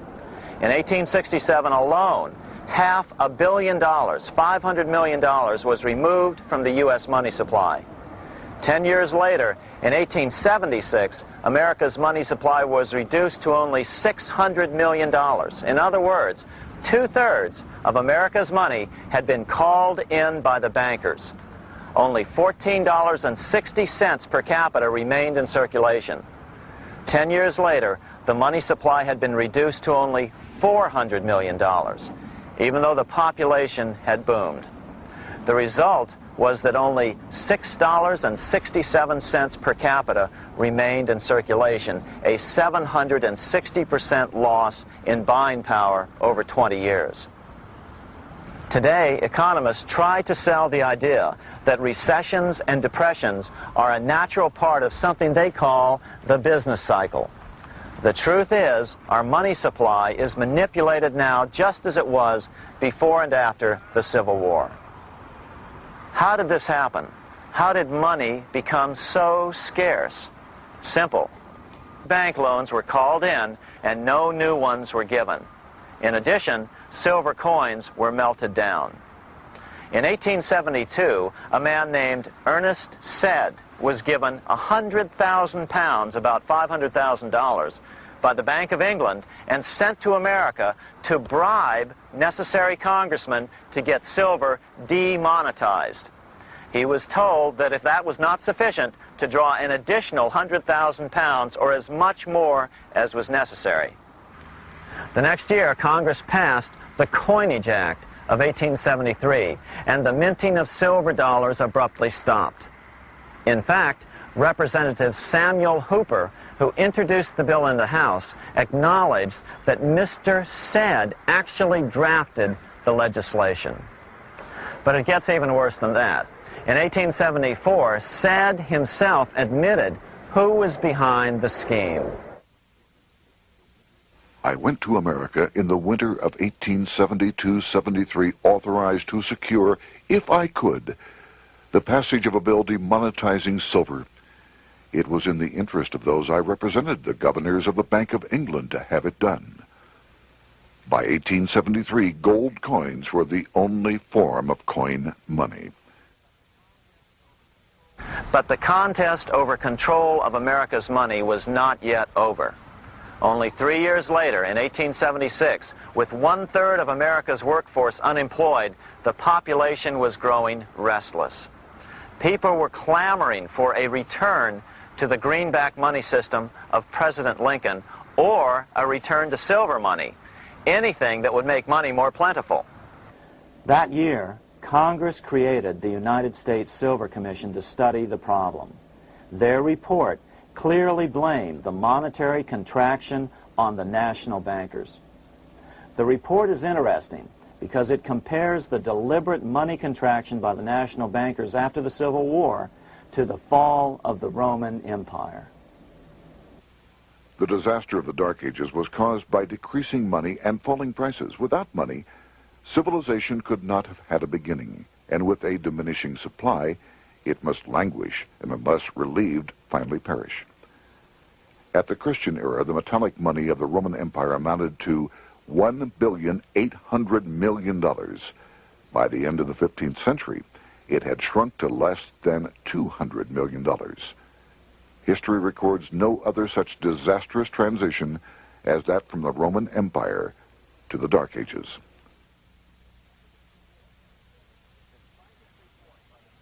Despite this report by the Silver Commission, Congress took no action. The next year, 1877, riots broke out from Pittsburgh to Chicago. The torches of starving vandals lit up the sky. The bankers huddled to decide what to do. They decided to hang on. Now that they were back in control to a certain extent, they were not about to give it up. At the meeting of the American Bankers Association that year, they urged their membership to do everything in their power to put down the notion of a return to greenbacks. The ABA Secretary, James Buell, authored a letter to the members which blatantly called on the banks to subvert not only Congress, but the press.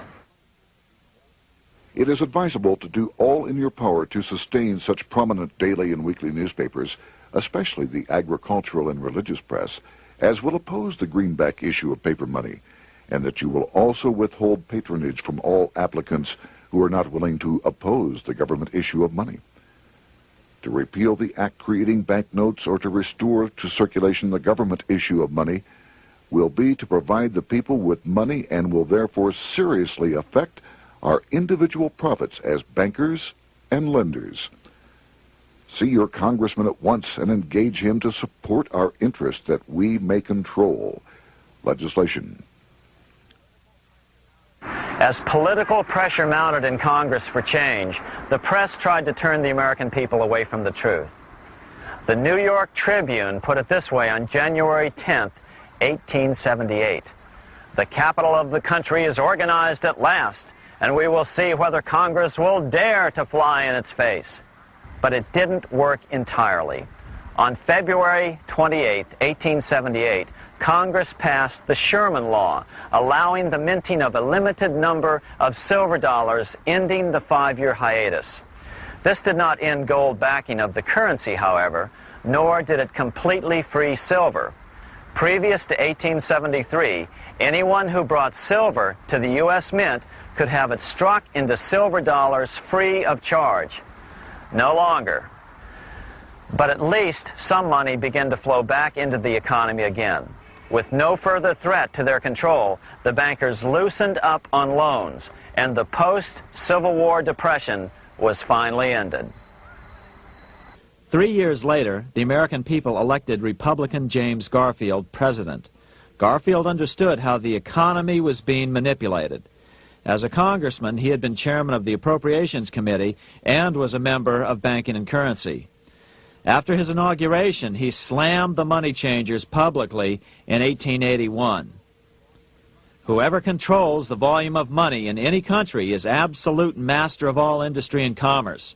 And when you realize that the entire system is very easily controlled, one way or another, by a few powerful men at the top, you will not have to be told how periods of inflation and depression originate. Unfortunately, within a few weeks of making this statement, on July 2nd of 1881, President Garfield was assassinated.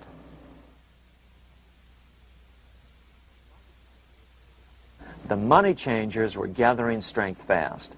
They began a periodic fleecing of the flock, as they called it, by creating economic booms followed by further depressions so they could buy up thousands of homes and farms for pennies on the dollar. In 1891, the money changers prepared to take the American economy down again, and their methods and motives were laid out with shocking clarity in a memo sent out by the American Bankers Association, the ABA, an organization in which most bankers were members. Notice that this memo called for bankers to create a depression on a certain date 3 years in the future. According to the Congressional record, here's how it read in part. On September 1st, 1894, we will not renew our loans under any consideration. On September 1st, we will demand our money. We will foreclose and become mortgagees in possession. We can take 2/3 of the farms west of the Mississippi and thousands of them east of the Mississippi as well at our price. Then the farmers will become tenants, as in England. These depressions could be controlled because America was on the gold money standard. Since gold is scarce, it's one of the easiest commodities to manipulate. People wanted silver money legalized again so they could escape the stranglehold the money changers had on gold money. People wanted silver money reinstated, reversing Mr. Said's Act of 1873, by then called the Crime of 73. By 1896, the issue of more silver money had become the central issue in the presidential campaign. William Jennings Bryan, a senator from Nebraska, ran for president as a Democrat on the free silver issue. At the Democratic National Convention in Chicago, he made an emotional speech which won him the nomination entitled Crown of Thorns and Cross of Gold. Though Bryan was only 36 years old at the time, this speech is widely regarded as the most famous oration ever made before a political convention. In the dramatic conclusion, Bryan said, "We will answer their demand for a gold standard by saying to them, you shall not press down upon the brow of labor this crown of thorns. You shall not crucify mankind upon a cross of gold." The bankers lavishly supported the Republican candidate, William McKinley, who favored the gold standard. The resulting contest was amongst the most fiercely contested presidential races in American history. Bryan made over 600 speeches in 27 states. The McKinley campaign got manufacturers and industrialists to inform their employees that if Bryan were elected, all factories and plants would close and there would be no work. The ruse succeeded. McKinley beat Bryan by a small margin. Bryan ran for president again in 1900 and in 1908, but fell short each time. During the 1912 Democratic Convention, Bryan was a powerful figure who helped Woodrow Wilson win the nomination. When Wilson became president, he appointed Bryan as Secretary of State, but Bryan soon became disenchanted with the Wilson administration. Bryan served only 2 years in the Wilson administration before resigning in 1915 over the highly suspicious sinking of the Lusitania, the event which was used to drive America into World War I. Although William Jennings Bryan never gained the presidency, his efforts delayed the money changers for 17 years from attaining their next goal, a new, privately owned central bank for America.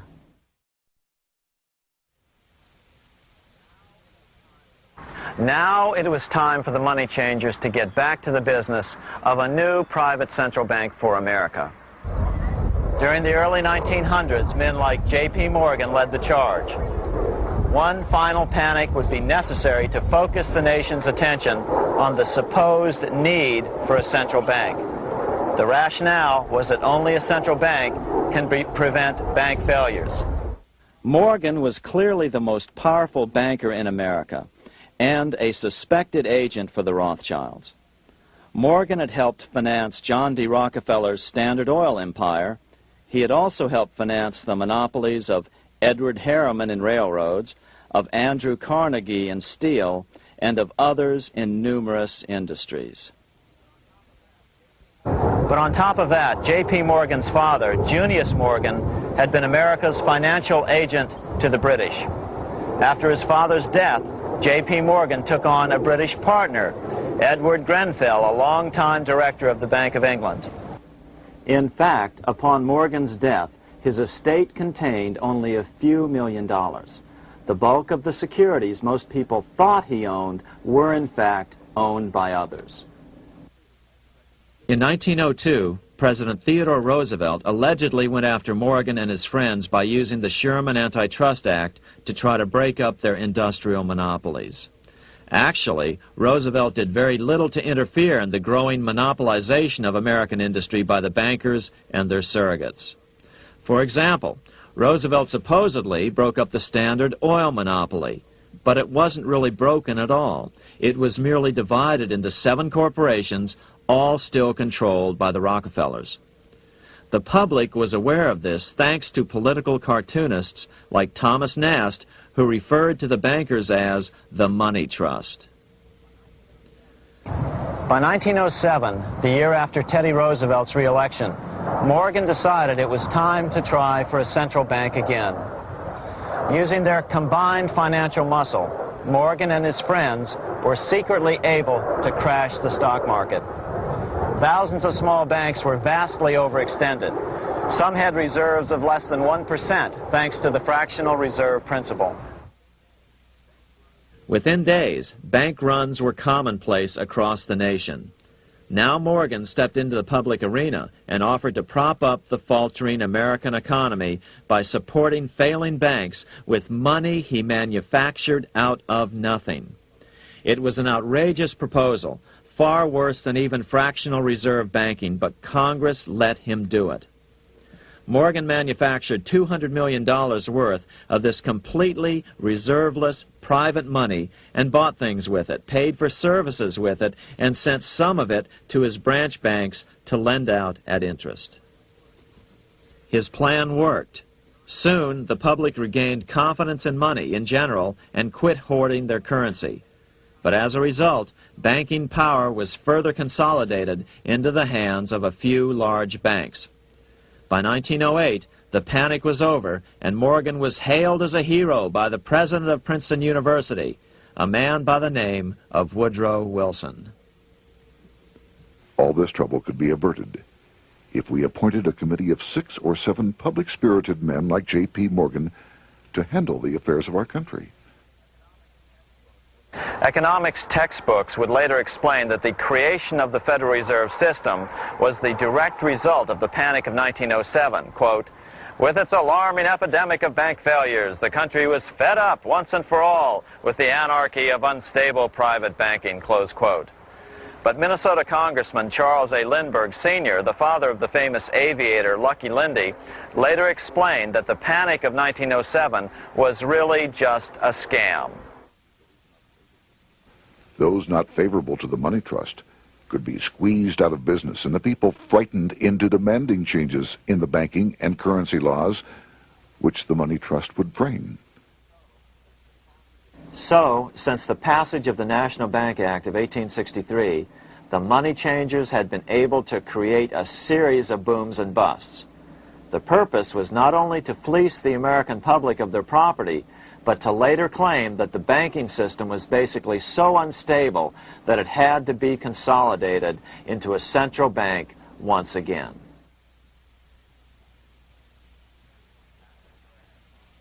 After the crash, Teddy Roosevelt, in response to the Panic of 1907, signed into law a bill creating something called the National Monetary Commission. The commission was to study the banking problem and make recommendations to Congress. Of course, the commission was packed with Morgan's friends and cronies. The chairman was a man named Senator Nelson Aldrich from Rhode Island. Aldrich represented the Newport, Rhode Island homes of America's richest banking families. His daughter married John D. Rockefeller, Jr., and together they had 5 sons: John, Nelson, who would become vice president in 1974, Lawrence, Winthrop, and David, the head of the Council on Foreign Relations and former chairman of Chase Manhattan Bank.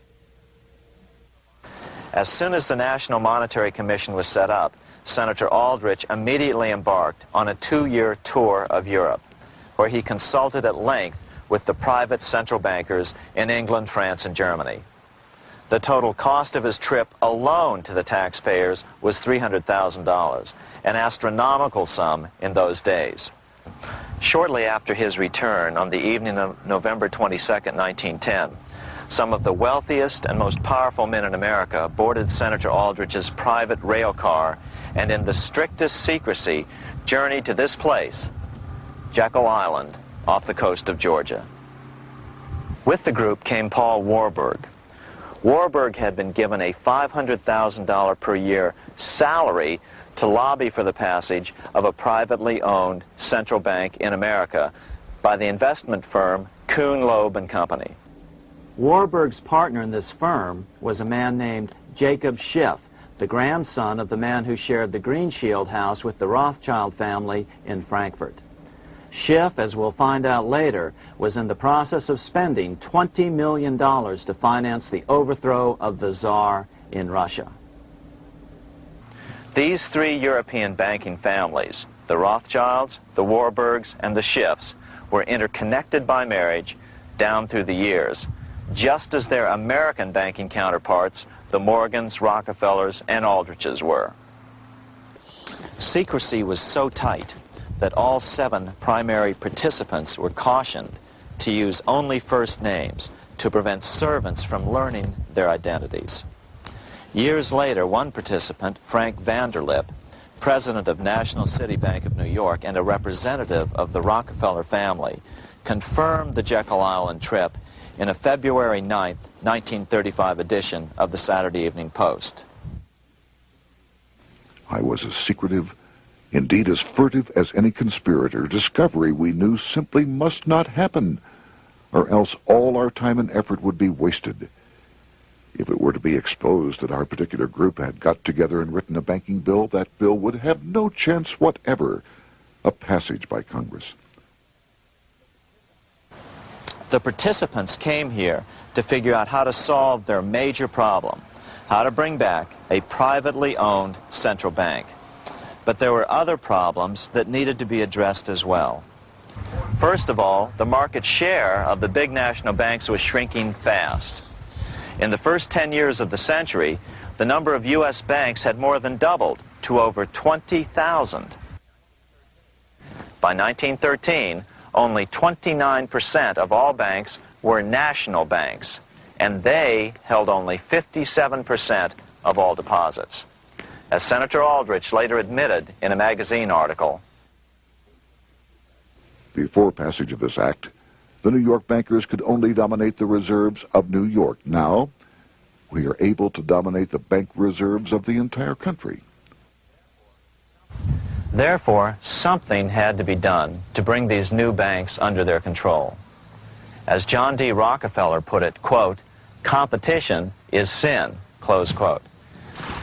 Secondly, the nation's economy was so strong that corporations were starting to finance their expansions out of profits instead of taking out huge loans from large banks. In the first 10 years of the new century, 70% of corporate funding came from profits. In other words, American industry was becoming independent of the money changers, and that trend had to be stopped. All the participants knew that these problems could be hammered out into a workable solution, but perhaps their biggest problem was a public relations problem, the name of the new bank. That discussion took place right here in this room, one of the many conference rooms in this sprawling hotel, today known as the Jekyll Island Club Hotel. Aldrich believed that the word bank should not even appear in the name. Warburg wanted to call the legislation the National Reserve Bill or the Federal Reserve Bill. The idea here was to give the impression that the purpose of the new central bank was to stop bank runs, but also to conceal its monopoly character. However, it was Aldrich, the egotistical politician, who insisted it be called the Aldrich Bill. After 9 days at Jekyll Island, the group dispersed. The new central bank would be very similar to the old Bank of the United States. It would be given a monopoly over U.S. currency and create that money out of nothing. How does the Fed create money out of nothing? It's a four-step process. But first, a word on bonds. Bonds are simply promises to pay, or government IOUs. People buy bonds to get a secure rate of interest. At the end of the term of the bond, the government repays the bond plus interest, and the bond is destroyed. There are about $3.6 trillion worth of these loans or bonds at present. Now here's the Fed money-making process. Step 1. The Federal Open Market Committee approves the purchase of U.S. bonds on the open market. Step 2. The bonds are purchased by the Fed from whoever is offering them for sale on the open market. Step 3, the Fed pays for the bonds with electronic credits to the seller's bank, which in turn credits the seller's bank account. The trick is that these credits are based on nothing. The Fed just creates them. Step 4, the banks use these deposits as reserves. They can loan out over 10 times the amount of their reserves to new borrowers, all at interest. In this way, a Fed purchase of, say, $1 million worth of bonds gets turned into over $10 million in bank accounts. The Fed, in effect, creates 10% of this totally new money, and the banks create the other 90%. To reduce the amount of money in the economy, the process is just reversed. The Fed sells bonds to the public, and the money flows out of the purchaser's local bank. Loans must be reduced by 10 times the amount of the sale. So, a Fed sale of $1 million in bonds results in $10 million less money in the economy. So how does this benefit the bankers whose representatives huddled at Jekyll Island? First, it totally misdirected banking reform efforts from proper solutions. Second, it prevented a proper debt-free system of government finance, like Lincoln's Greenbacks, from making a comeback. The bond-based system of government finance forced on Lincoln after he created Greenbacks was now cast in stone. Third, it delegated to the bankers the right to create 90% of our money supply based on only fractional reserves, which they then loan out at interest. Fourth, it centralized overall control of our nation's money supply in the hands of a few men. Fifth, it established a central bank with a high degree of independence from effective political control. Soon after its creation, the Fed's great contraction in the early 1930s would cause the Great Depression. This independence has been enhanced since then through additional laws. In order to fool the public into thinking the government retained control, the plan called for the Fed to be run by a board of governors appointed by the President and approved by the Senate. But all the bankers had to do was to be sure their men got appointed to the board of governors. That wasn't hard. Bankers have money, and money buys influence over politicians. Once the participants left Jekyll Island, the public relations blitz was on. The big New York banks put together an educational fund of $5 million to finance professors at respected universities to endorse the new bank. Woodrow Wilson at Princeton was one of the first to jump on the bandwagon. But the bankers' subterfuge didn't work. The Aldrich Bill was quickly identified as the bankers' bill, a bill to benefit only what became known as the money trust. As Congressman Lindbergh put it during the Congressional debate, the Aldrich Plan is the Wall Street Plan. It means another panic, if necessary, to intimidate the people. Aldrich, paid by the government to represent the people, proposes a plan for the trusts instead. seeing they didn't have the votes to win in Congress, the Republican leadership never brought the Aldrich bill to a vote. The bankers quietly decided to move to track 2, the Democratic alternative.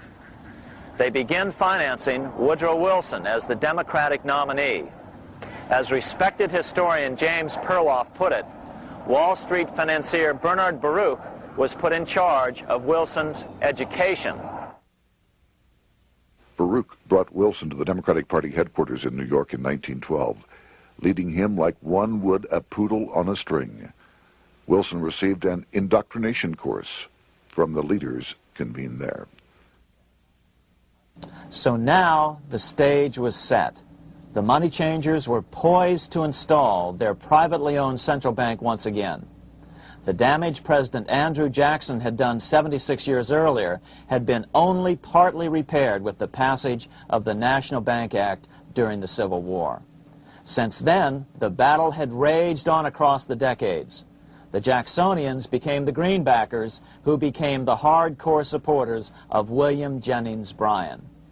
With Bryan leading the charge, these opponents of the money changers, ignorant of Baruch's tutelage, now threw themselves behind Democrat Woodrow Wilson. They and Bryan would soon be betrayed.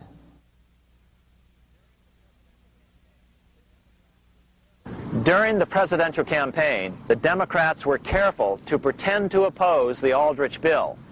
As Representative Lewis McFadden, himself a Democrat, as well as chairman of the House Banking and Currency Committee, explained it 20 years after the fact. The Aldrich bill was condemned in the platform. When Woodrow Wilson was nominated, the men who ruled the Democratic Party promised the people that if they were returned to power, there would be no central bank established here while they held the reins of government. 13 months later, that promise was broken, and the Wilson administration, under the tutelage of those sinister Wall Street figures who stood behind Colonel House, established here in our free country the worm-eaten, monarchical institution of the King's Bank, to control us from the top downward and to shackle us from the cradle to the grave. Once Wilson was elected, Morgan, Warburg, Baruch, and company advanced a new plan, which Warburg named the Federal Reserve System. The Democratic leadership hailed the new bill, called the Glass-Owen Bill, as something radically different from the Aldrich Bill. But in fact, the bill was virtually identical in every important detail. In fact, so vehement were the Democratic denials of similarity that Paul Warburg, the father of both bills, had to step in to reassure his paid friends in Congress that the two bills were virtually identical. Brushing aside the external differences affecting the shells, we find the kernels of the two systems very closely resembling and related to one another. But that admission was for private consumption only. Publicly, the money trust trotted out Senator Aldrich and Frank Vanderlip, the president of Rockefeller's National City Bank of New York and one of the Jekyll Island 7, to oppose the new Federal Reserve System. Years later, however, Vanderlip admitted in the Saturday Evening Post that the two measures were virtually identical.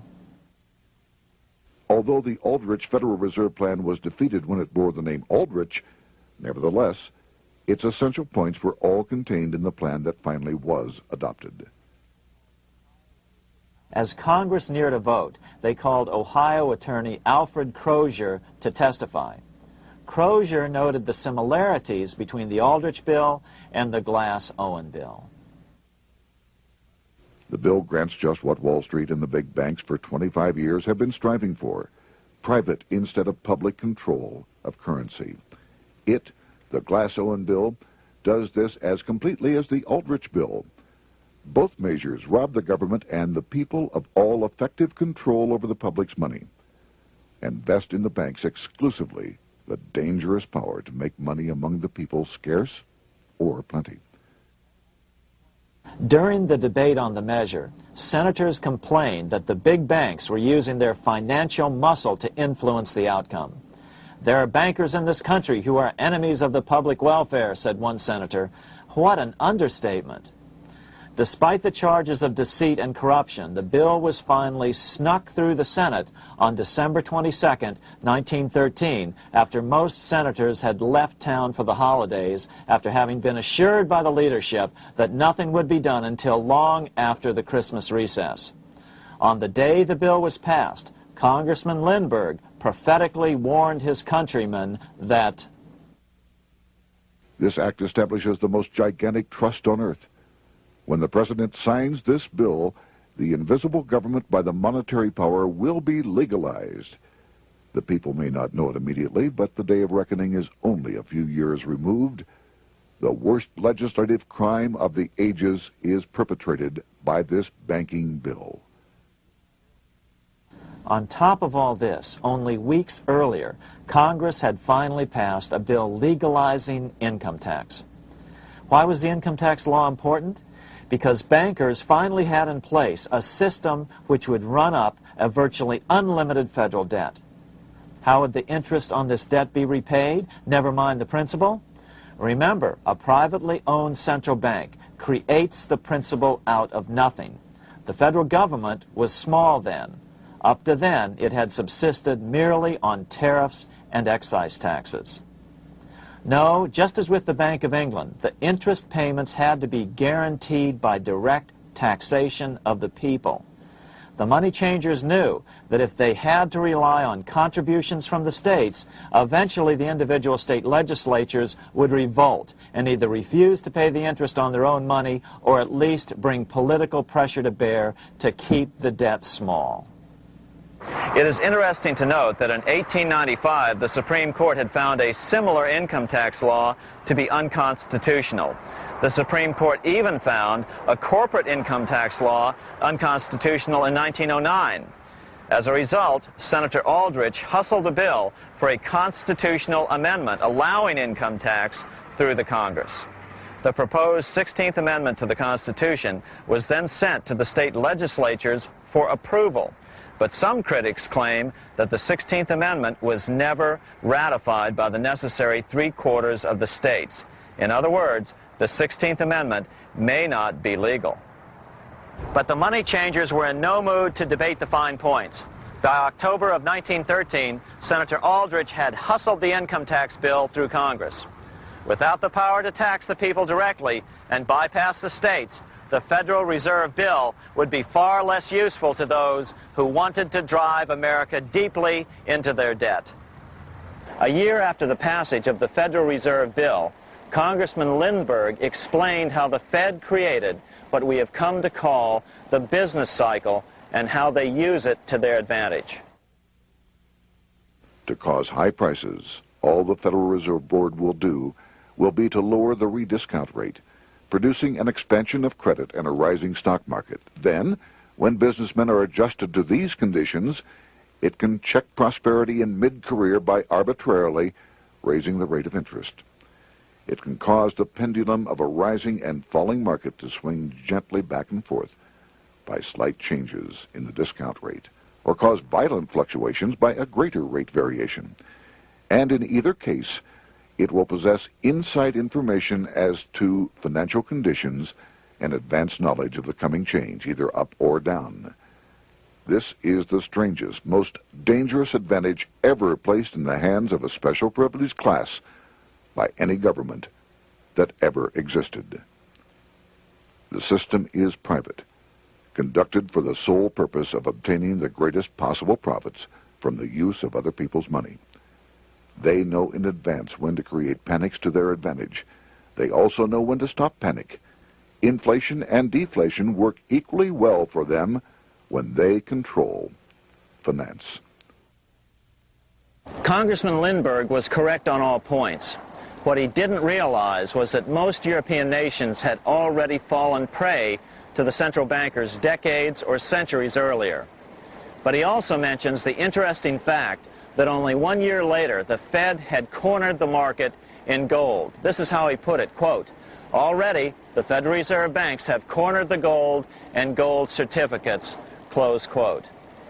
But Congressman Lindbergh was not the only critic of the Fed.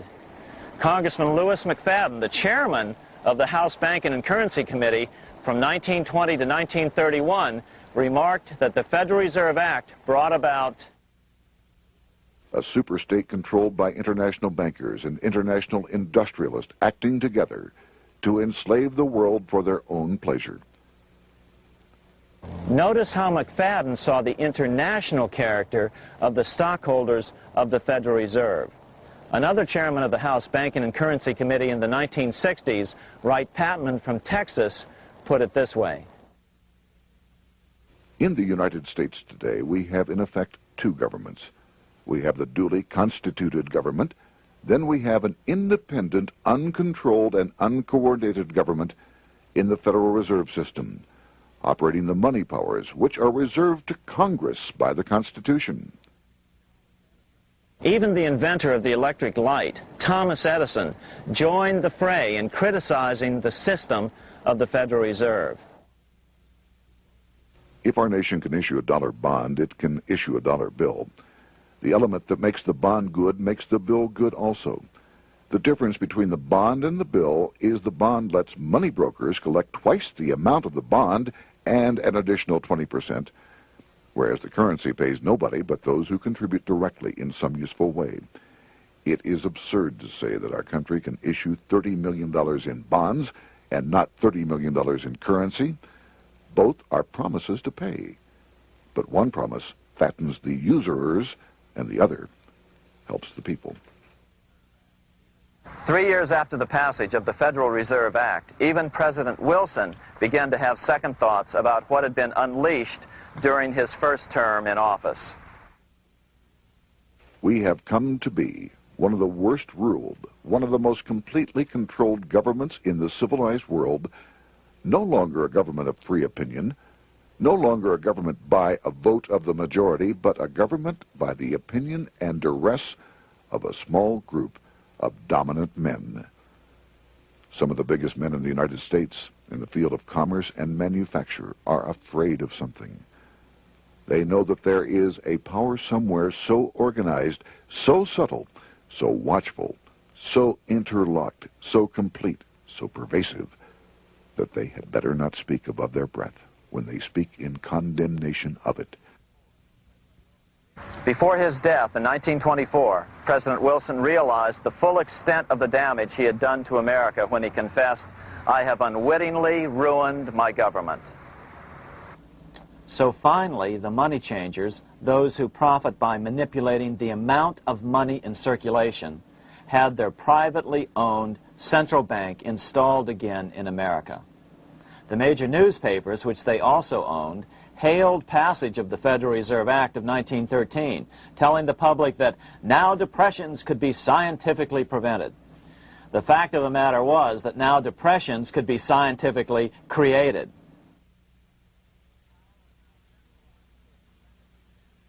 Power was now centralized to a tremendous extent. Now it was time for a war, a really big war. In fact, the First World War. Of course, to the central bankers, the political issues of war don't matter nearly as much as the profit potential, and nothing creates debts like warfare. England was the best example at that time. During the 119-year period between the founding of the Bank of England and Napoleon's defeat at Waterloo, England had been at war for 56 years, and much of the remaining time she'd been preparing for war. In World War I, the German Rothschilds loaned money to the Germans, the British Rothschilds loaned money to the British, and the French Rothschilds loaned money to the French. In America, J.P. Morgan was the sales agent for war materials to both the British and the French. In fact, 6 months into the war, Morgan became the largest consumer on earth, spending $10 million a day. His offices here at 23 Wall Street were mobbed by brokers and salesmen trying to cut a deal. In fact, it got so bad that the bank had to post guards at every door and at the partners' homes as well. Many other New York bankers made out as well from the war. President Wilson appointed Bernard Baruch to head the War Industries Board. According to historian James Perloff, both Baruch and the Rockefellers profited by some $200 million during the war. But profits were not the only motive. There was also revenge. The money changers never forgave the czars for their support of Lincoln during the Civil War. Also, Russia was the last major European nation to refuse to give in to the privately owned central bank scheme.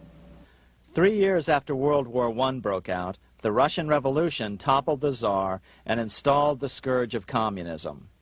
Jacob Schiff of Kuhn Loeb and Company bragged from his deathbed that he had spent $20 million towards the defeat of the Tsar. Money was funneled from England to support the revolution as well. Why would some of the richest men in the world financially back communism, the system that was openly vowing to destroy the so-called capitalism that made them wealthy? Researcher Gary Allen explained it this way. If one understands that socialism is not a share the wealth program, but is in reality a method to consolidate and control the wealth, then the seeming paradox of super-rich men promoting socialism becomes no paradox at all. Instead, it becomes logical, even the perfect tool of power-seeking megalomaniacs. Communism, or more accurately socialism, is not a movement of the downtrodden masses, but of the economic elite. As W. Cleon Skousen put it, In his 1970 book, The Naked Capitalist, Power from any source tends to create an appetite for additional power. It was almost inevitable that the super-rich would one day aspire to control not only their own wealth, but the wealth of the whole world. To achieve this, they were perfectly willing to feed the ambitions of the power-hungry political conspirators who were committed to the overthrow of all existing governments and the establishments of a central worldwide dictatorship. but what if these revolutionaries get out of control and try to seize power from the super-rich? After all, it was Mao Zedong who in 1938 stated his position concerning power. Political power grows out of the barrel of a gun. The Wall Street, London axis elected to take the risk. The master planners attempted to control revolutionary communist groups by feeding them vast quantities of money when they obeyed and contracting their money supply or even financing their opposition if they got out of control. Lenin began to understand that although he was the absolute dictator of the new Soviet Union, he was not pulling the financial strings. Someone else was silently in control. The state does not function as we desired. The car does not obey. A man is at the wheel and seems to lead it, but the car does not drive in the desired direction. It moves as another force wishes.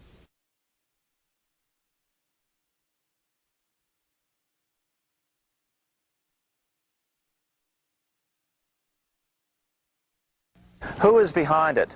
Representative Louis T. McFadden, the chairman of the House Banking and Currency Committee throughout the 1920s and into the Great Depression years of the 1930s, explained it this way. The course of Russian history has indeed been greatly affected by the operations of international bankers. The Soviet government has been given United States Treasury funds by the Federal Reserve Board, acting through the Chase Bank. England has drawn money from us through the Federal Reserve banks and has relent it at high rates of interest to the Soviet government. The Dnipro Dam was built with funds unlawfully taken from the United States Treasury by the corrupt and dishonest Federal Reserve Board and the Federal Reserve banks. In other words, the Fed and the Bank of England, at the behest of the international bankers who controlled them, were creating a monster, one which would fuel 7 decades of unprecedented communist revolution, warfare, and most importantly, debt. In case you think there's some chance that the money changers got communism going and then lost control, in 1992, the Washington Times reported that Russian President Boris Yeltsin was upset that most of the incoming foreign aid was being siphoned off, quote, straight back into the coffers of Western banks in debt service, close quote. No one in his right mind would claim that a war as large as World War I had a single cause. Wars are complex things with many causative factors. But on the other hand, it would also be equally foolish to ignore as a prime cause of World War I those who would profit the most from the war. The role of the money changers is no wild conspiracy theory. They had a motive, a short-ranged, self-serving motive, as well as a long-range political motive of advancing totalitarian governments, with the money changers maintaining the financial clout to control whatever politician might emerge as the leader. Next, we'll see what the money changers' ultimate political goal is for the world.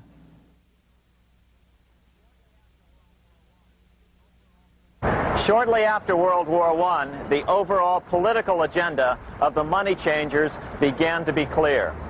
Now that they controlled national economies individually, the next step was the ultimate form of consolidation, world government.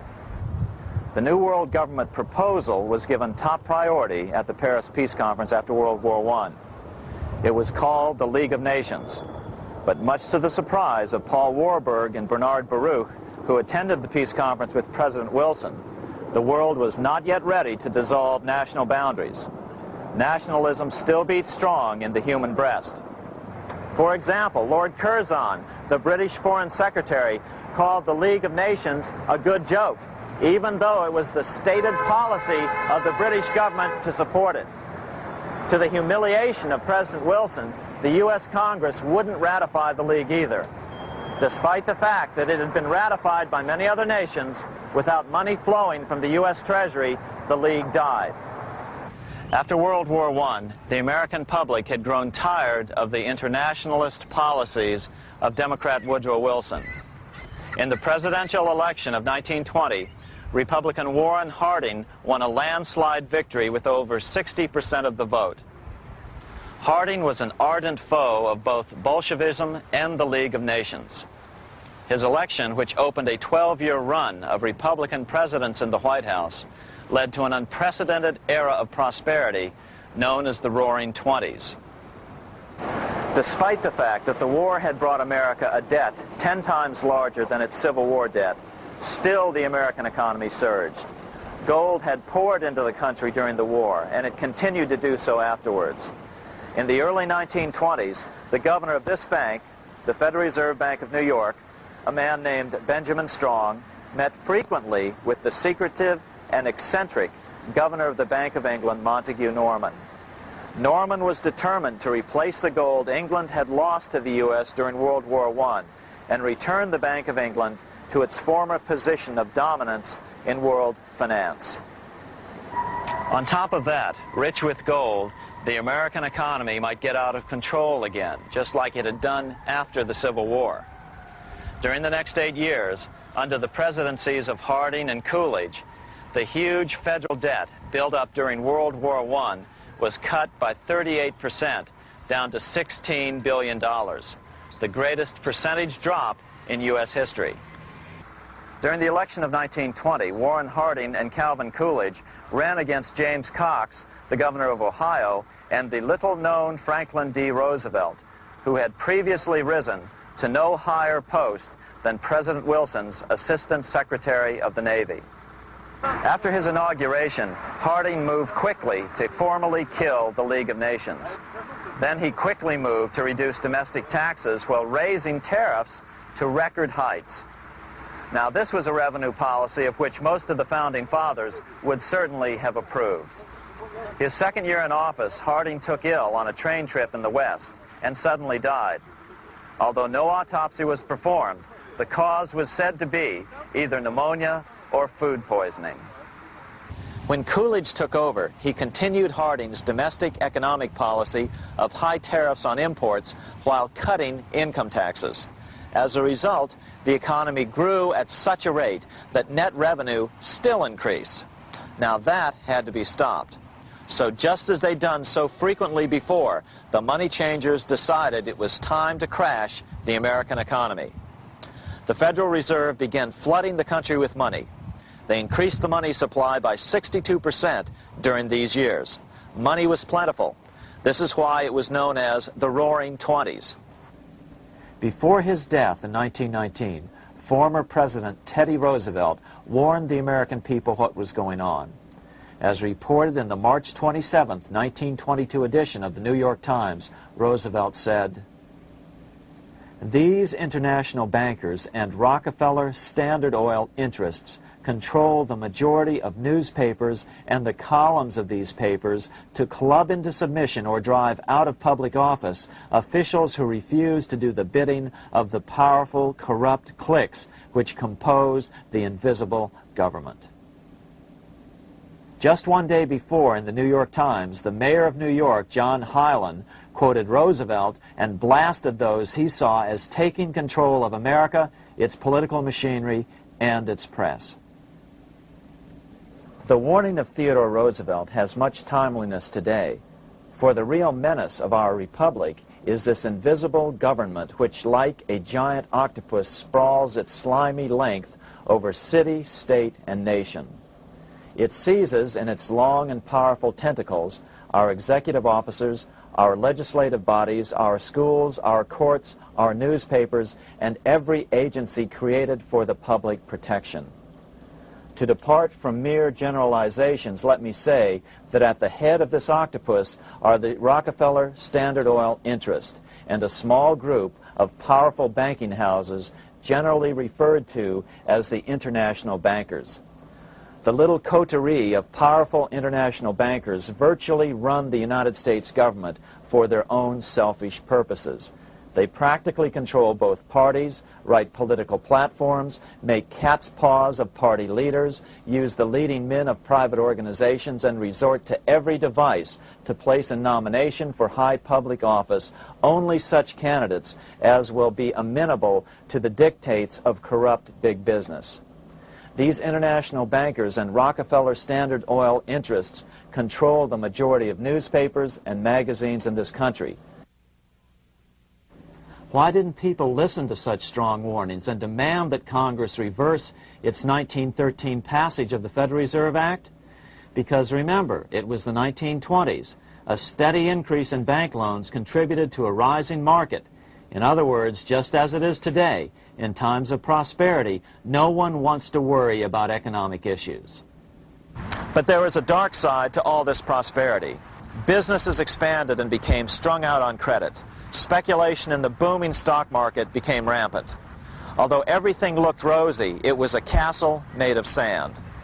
When all was in readiness, in April of 1929, Paul Warburg, the father of the Federal Reserve, sent out a secret advisory warning his friends that a collapse and nationwide depression was certain.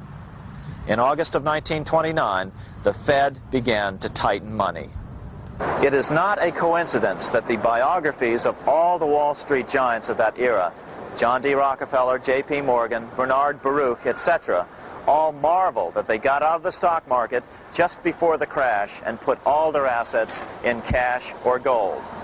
On October 24th, 1929, the big New York bankers called in their 24-hour broker call loans. This meant that both stockbrokers and customers had to dump their stocks on the market to cover their loans, no matter what price they had to sell them for. As a result, the market tumbled, and that day was known as Black Thursday.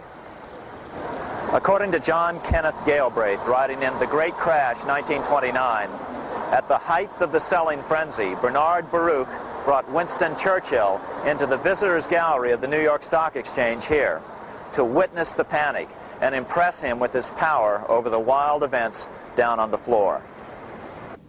Congressman Louis McFadden, chairman of the House Committee on Banking and Currency from 1920 to 1931, knew who to blame. He accused the Fed and the international bankers of orchestrating the crash. It was not accidental. It was a carefully contrived occurrence. The international bankers sought to bring about a condition of despair here so that they might emerge as rulers of us all. But McFadden went even farther. He openly accused them of causing the crash in order to steal America's gold. In February 1931, in the midst of the Depression, he put it this way.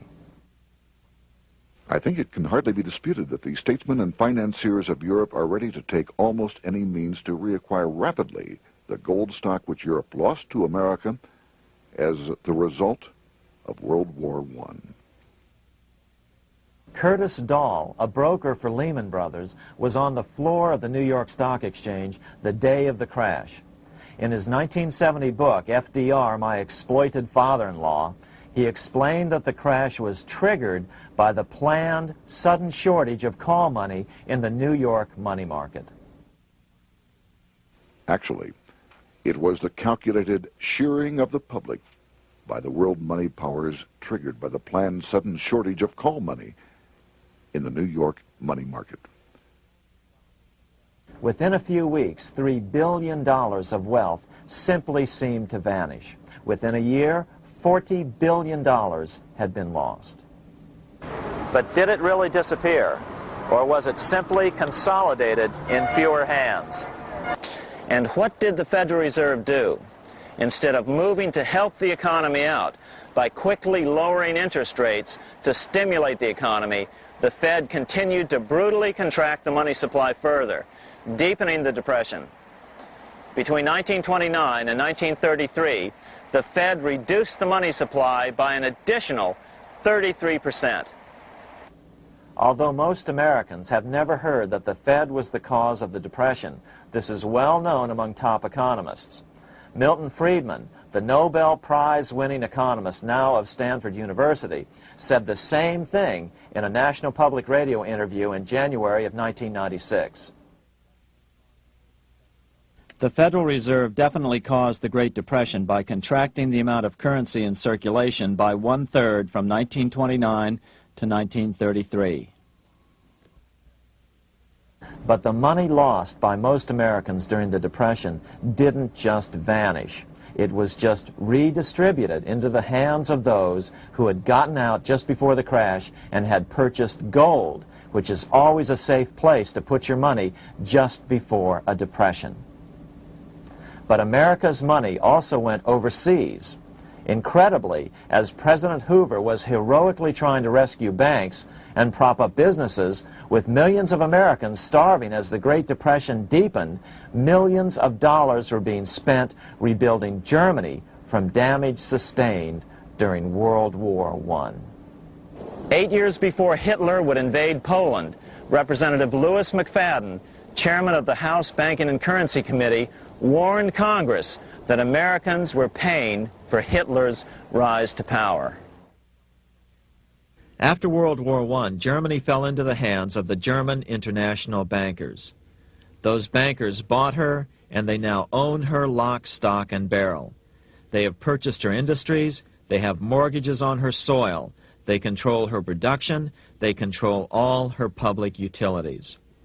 The international German bankers have subsidized the present government of Germany, and they have also supplied every dollar of the money Adolf Hitler has used in his lavish campaign to build up a threat to the government of Brüning.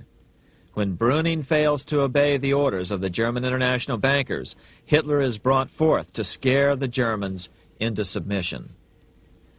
Through the Federal Reserve Board, over $30 billion of American money has been pumped into Germany.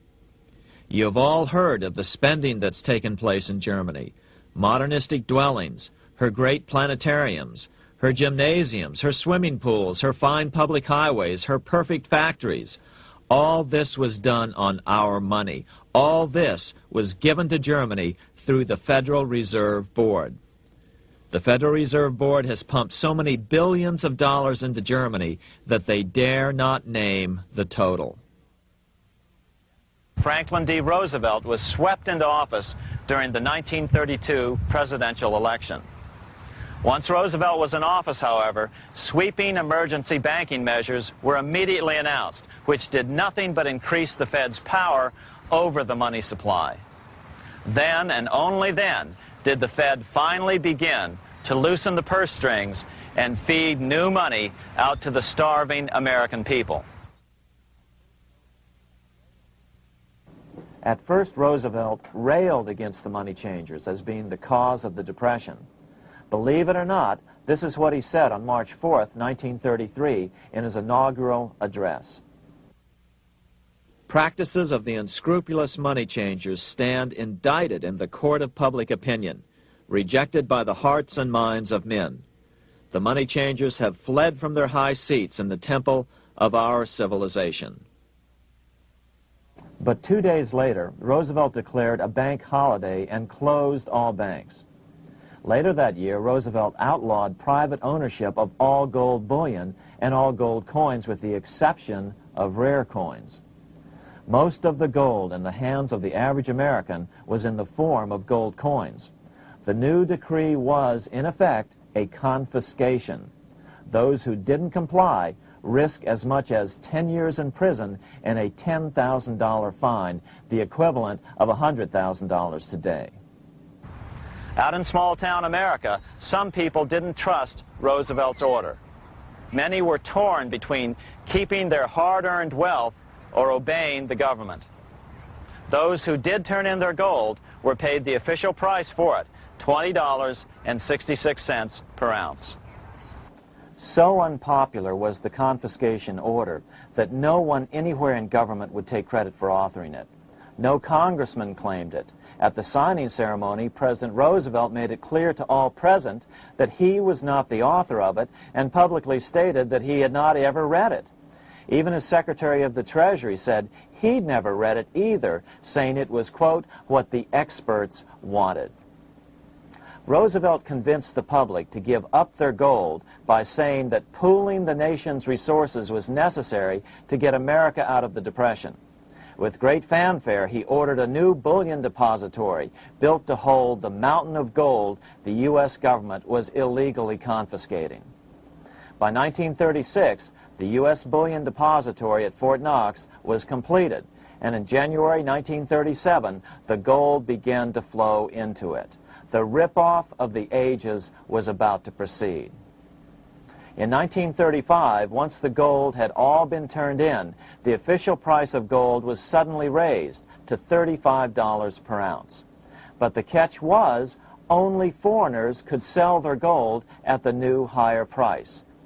The money changers who had heeded Warburg's note and gotten out of the stock market just before the crash and bought gold at $20.66 per ounce, then shipped it to London, could now bring it back and sell it back to the government, nearly doubling their money while the average American starved.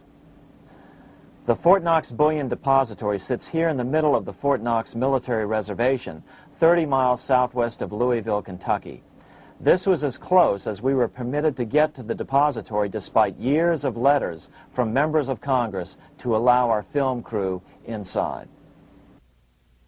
The 4-acre grounds immediately surrounding the building are guarded by an electrified steel fence, an open moat, and 4 machine-gun-armed guard pillboxes at the structure's corners. When the gold began arriving on January 13, 1937, there was unprecedented security. Thousands of official guests watched the arrival of a 9-car train from Philadelphia, guarded by armed soldiers, postal inspectors, Secret Servicemen, and guards from the U.S. Mint. It was all great theater. America's gold supply from across the land had been pooled, supposedly for the public benefit, and then safely tucked into Fort Knox. But all that security would soon be breached by the government itself.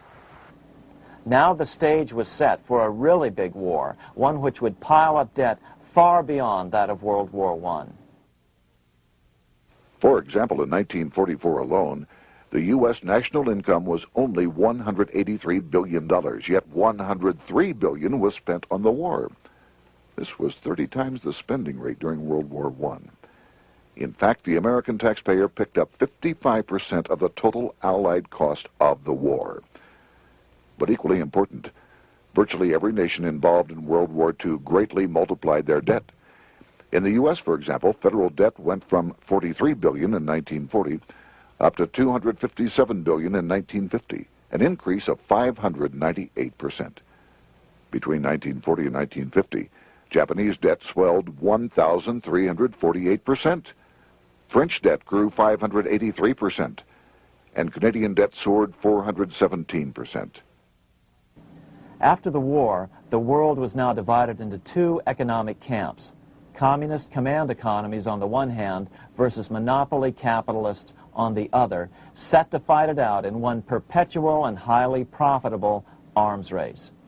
It was finally time for the central bankers to embark in earnest on their 3-step plan to centralize the economic systems of the entire world and finally bring about their global government or New World Order. The phases of this plan were: Step 1, central bank domination of national economies worldwide. Step 2, centralized regional economies through organizations such as the European Monetary Union and regional trade unions such as NAFTA.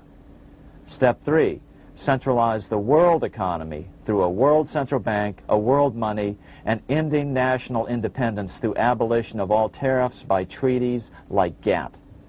Step 1 was completed long ago.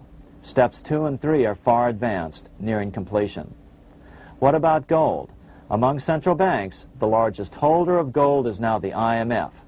It and central banks now control 2/3 of the world's gold supply, giving them the ability to manipulate the gold market. Remember the money changer's golden rule: he who has the gold makes the rules. But before we get into solutions to our problem, let's take a look at what happened to all that gold in Fort Knox. Because if we don't understand that the gold has been stolen, we'll allow ourselves to be stampeded into the wrong solution, a gold-backed currency. Most Americans still believe that the gold is still here at Fort Knox. At the end of World War II, Fort Knox contained over 700 million ounces of gold, an incredible 70% of all the gold in the world. How much remains? No one knows. Despite the fact that federal law requires an annual physical audit of Fort Knox gold, the Treasury has consistently refused to conduct one. The truth is that a reliable audit of whatever remains here has not been conducted since President Eisenhower ordered one in 1953. Where did America's gold in Fort Knox go? Over the years, it was sold off to European money changers at the $35 per ounce price.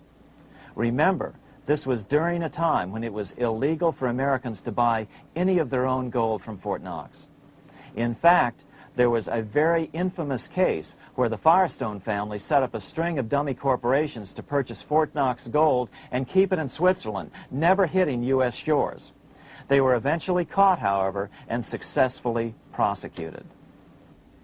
Finally, by 1971, all the pure gold had been secretly removed from Fort Knox, drained back to London. Once the gold was gone from Fort Knox, President Nixon closed the gold window by repealing Roosevelt's Gold Reserve Act of 1934, finally making it legal once again for Americans to buy gold.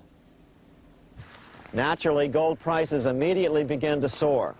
9 years later, gold sold for $880 per ounce, 25 times what the gold in Fort Knox was sold for. One would think that eventually someone in the government would get wind of what was happening and blow the whistle. The largest fortune in the history of the world stolen. Shades of the old James Bond film, Goldfinger. Well, as a matter of fact, Ian Fleming, the author of the James Bond series, was head of the British counterintelligence service, MI5. Some believe in the intelligence community that he wrote much of his fiction as a warning, as many authors of fiction do. If the removal of all the good delivery gold from Fort Knox can be viewed as a deliberate raid on the U.S. Treasury, then such an operation might well have been years in the making, namely 40 years. Certainly enough time for Fleming to get wind of it and try to prevent it. So just how did the story of the Fort Knox gold robbery get out? It all started with an article in a New York periodical in 1974. The article charged that the Rockefeller family was manipulating the Federal Reserve to sell off Fort Knox gold at bargain basement prices to anonymous European speculators. 3 days later, the anonymous source of the story, Louise Auchincloss Boyer, mysteriously fell to her death from the window of her 10th floor apartment in New York. How would Mrs. Boyer have known of the Rockefeller connection to the Fort Knox gold heist? She was the longtime secretary of Nelson Rockefeller. For the next 14 years, this man, Ed Durrell, a wealthy Ohio industrialist, devoted himself to a quest for the truth concerning the Fort Knox gold. He wrote thousands of letters to over 1,000 government and banking officials, trying to find out how much gold was really left and where the rest of it had gone. Edith Roosevelt, the granddaughter of President Teddy Roosevelt, questioned the actions of the government in a March 1975 edition of the New Hampshire Sunday News. Allegations of missing gold from our Fort Knox vaults are being widely discussed in European financial circles. But what is puzzling is that the administration is not hastening to demonstrate conclusively that there is no cause for concern over our gold treasure, if indeed it is in a position to do so. Unfortunately, Ed Durrell never did accomplish his primary goal, a full audit of the gold reserves in Fort Knox. It's incredible that the world's greatest treasure has had little accounting or auditing. This gold belonged to the American people, not the Federal Reserve and their foreign owners. One thing is certain, the government could blow all of this speculation away in a few days with a well-publicized audit under the searing lights of media cameras. It has chosen not to do so. One must conclude that they are afraid of the truth such an audit would reveal. What is the government so afraid of? Here's the answer. When President Ronald Reagan took office in 1981, his conservative friends urged him to study the feasibility of returning to a gold standard as the only way to curb government spending. It sounded like a reasonable alternative, so President Reagan appointed a group of men called the Gold Commission to study the situation and report back to Congress. What Reagan's Gold Commission reported back to Congress in 1982 was the following shocking revelation concerning gold. The U.S. Treasury owned no gold at all. All the gold that was left in Fort Knox was now owned by the Federal Reserve, a group of private bankers, as collateral against the national debt. The truth of the matter is that never before has so much money been stolen from the hands of the general public and put into the hands of a small group of private investors, the money changers.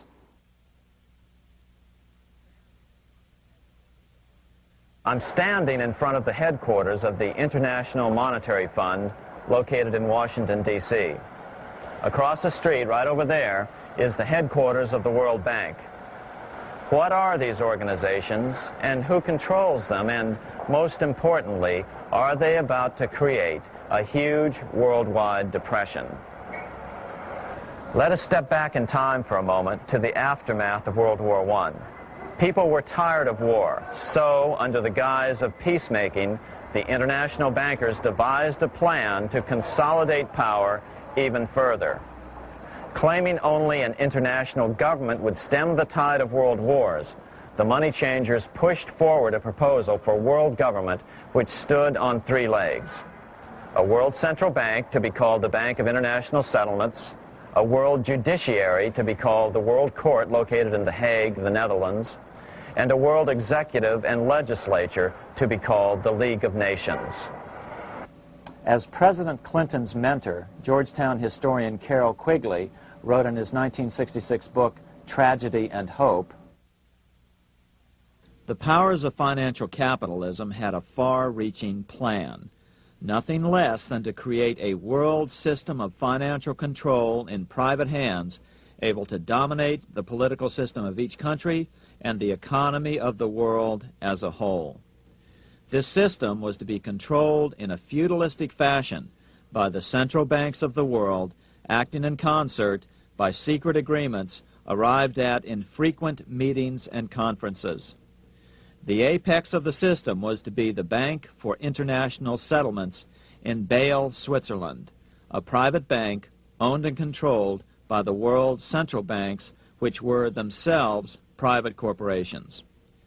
Each central bank sought to dominate its government by its ability to control treasury loans, to manipulate foreign exchanges, to influence the level of economic activity in the country, and to influence cooperative politicians by subsequent economic rewards in the business world.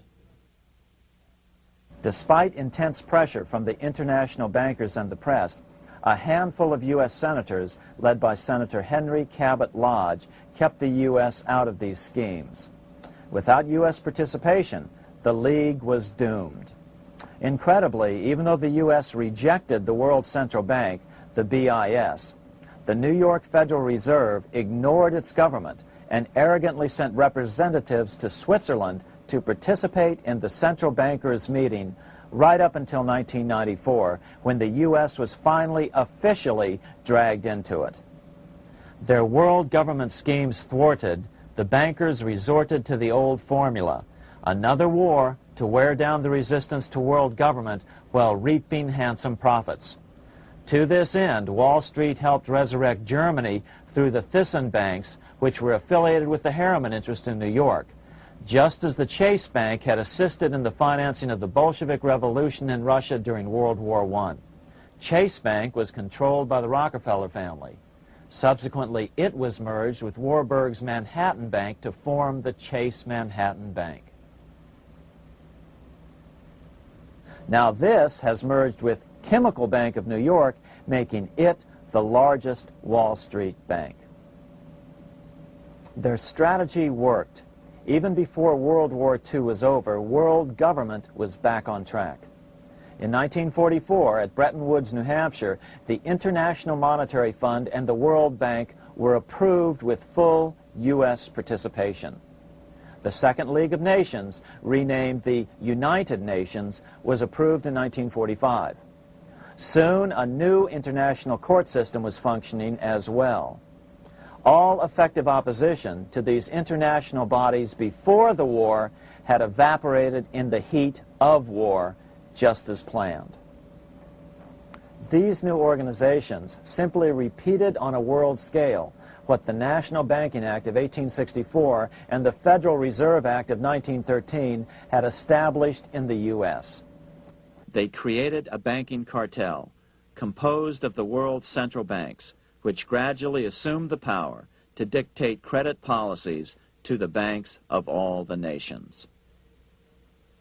For example, just as the Federal Reserve Act authorized the creation of a new national fiat currency called Federal Reserve Notes, the IMF has been given the authority to issue a world fiat money called Special Drawing Rights, or SDRs.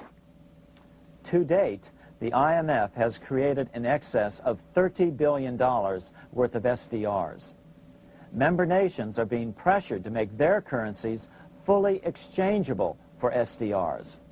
In 1968, Congress approved laws authorizing the Fed to accept SDRs as reserves in the U.S. and to issue Federal Reserve notes in exchange for SDRs. What does that mean?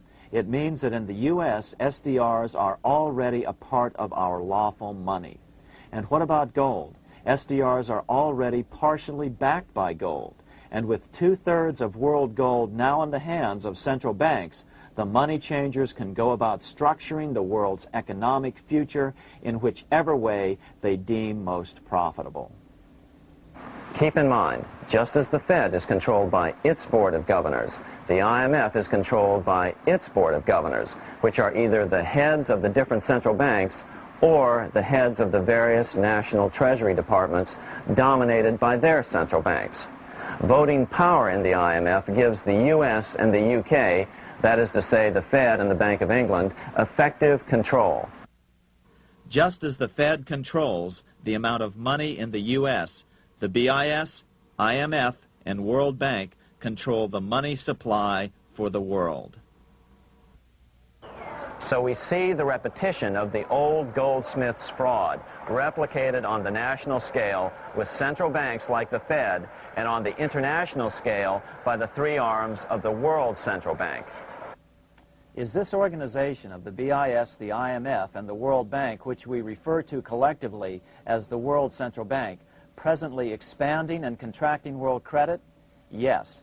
Regulations put into effect in 1988 by the BIS required the world's bankers to raise their capital and reserves to 8% of liabilities by 1992.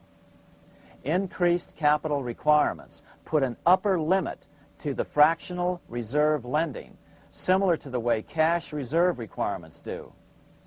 What has this seemingly insignificant regulation made in a Swiss city 8 years ago meant to the world? It means our banks cannot loan more and more money to buy more and more time before the next depression, as a maximum loan ratio is now set. It means those nations with the lowest bank reserves in their systems have already felt the terrible effects of this credit contraction as their banks scrambled to raise money to increase their reserves to 8%. To raise the money, they had to sell stocks, which depressed their stock markets and began the depression first in their countries. Japan, which in 1988 had among the lowest capital and reserve requirements and thus was the most affected by the regulation, has experienced a financial crash which began almost immediately in 1989, which has wiped out a staggering 50% of the value of its stock market since 1990 and 60% of the value of its commercial real estate. The Bank of Japan has lowered its interest rates to 0.5%, practically giving away money to resurrect the economy, but still the depression worsens. Due to the $20 billion U.S. bailout of Mexico, the financial collapse in that nation is already known here. Yet despite the bailout, the economy continues to be a disaster. One huge debt after another is rolled over as new loans are being made simply to enable Mexico to pay the interest on the old loans. In the south of Mexico, the poor have been in open revolt as every spare peso is being siphoned out of the country to make interest payments. It is important to note that a radical transfer of power is taking place as nations become subservient to a supranational world central bank controlled by a handful of the world's richest bankers. As the IMF creates more and more SDRs by the stroke of a pen on IMF ledgers, more and more nations borrow them to pay interest on their mounting debts and gradually fall under the control of the faceless bureaucrats of the World Central Bank. As the worldwide depression worsens and spreads, this will give the World Central Bank the power of economic life and death over these nations. It will decide which nations will be permitted to receive further loans and which nations will starve. Despite all the rhetoric about development and the alleviation of poverty, the result is a steady transfer of wealth from the debtor nations to the money changers' central banks which control the IMF and the World Bank. For example, in 1992, the Third World debtor nations, which borrowed from the World Bank, paid $198 million more to the central banks of the developed nations for World Bank-funded purposes than they received from the World Bank.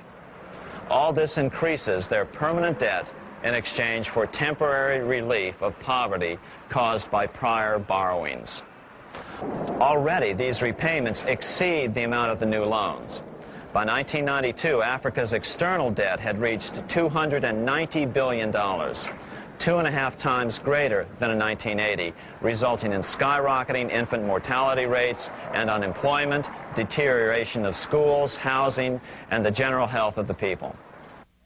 The entire world faces the immeasurable suffering already destroying the Third World and now Japan, all for the benefit of the money changers. As one prominent Brazilian politician put it, "The Third World War has already started. It is a silent war, not for that reason any less sinister. The war is tearing down Brazil, Latin America, and practically all the Third World. Instead of soldiers dying, there are children. It is a war over the Third World debt, one which has as its main weapon interest, a weapon more deadly than the atom bomb, more shattering than a laser beam."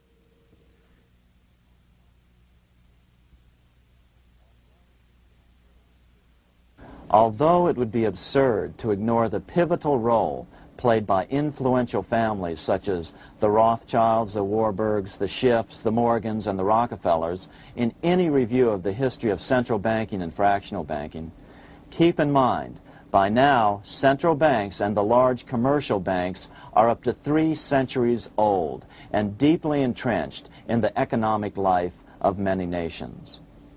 These banks are no longer dependent on clever individuals such as a Nathan Rothschild. Years ago, the question of ownership was important, but no longer. For example, both the Bank of England and the Bank of France were nationalized after World War II, and nothing changed, nothing at all. They endure and continue to grow, now protected by numerous laws, paid politicians, and mortgaged media, untouched by the changing of generations. 3 centuries have given them an aura of respectability. The old school tie is now worn by the 6th generation son, who's been raised in a system that he may never question as he is named to serve on the governing boards of countless philanthropic organizations. To focus attention today on individuals or families, or to attempt to sort out the current holders of power, serves little useful purpose and would be a distraction from the cure. The problem is far bigger than that. It is the corrupt banking system that was and is being used to consolidate vast wealth into fewer and fewer hands that is our current economic problem. Change the names of the main players now, and the problem will neither go away nor even miss a beat. Likewise, among the hordes of bureaucrats working in the World Bank, central banks, and international banks, only a tiny fraction have any idea of what's really going on. No doubt they'd be horrified to learn that their work is contributing to the terrible impoverishment and gradual enslavement of mankind to a few incredibly rich plutocrats. So really, there's no use in emphasizing the role of individuals anymore. And the problem even transcends the normal spectrum of political right and left. Both communism and socialism, as well as monopoly capitalism, have been used by the money changers. Today, they profit from either side of the new political spectrum. The big government, welfare state on the so-called left wing versus the neoconservative, laissez-faire capitalists who want big government totally out of their lives on the right wing. Either way, the bankers win.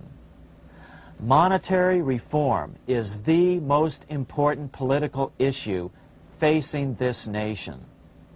That clarified, let's proceed to the conclusions in the spirit Lincoln declared, with malice towards none, with charity towards all. At the start of this video, we ask a number of troubling questions. Let's be sure we've answered them. What's going on in America today? Why are we over our heads in debt? Why can't the politicians bring debt under control? Why are we over our heads in debt?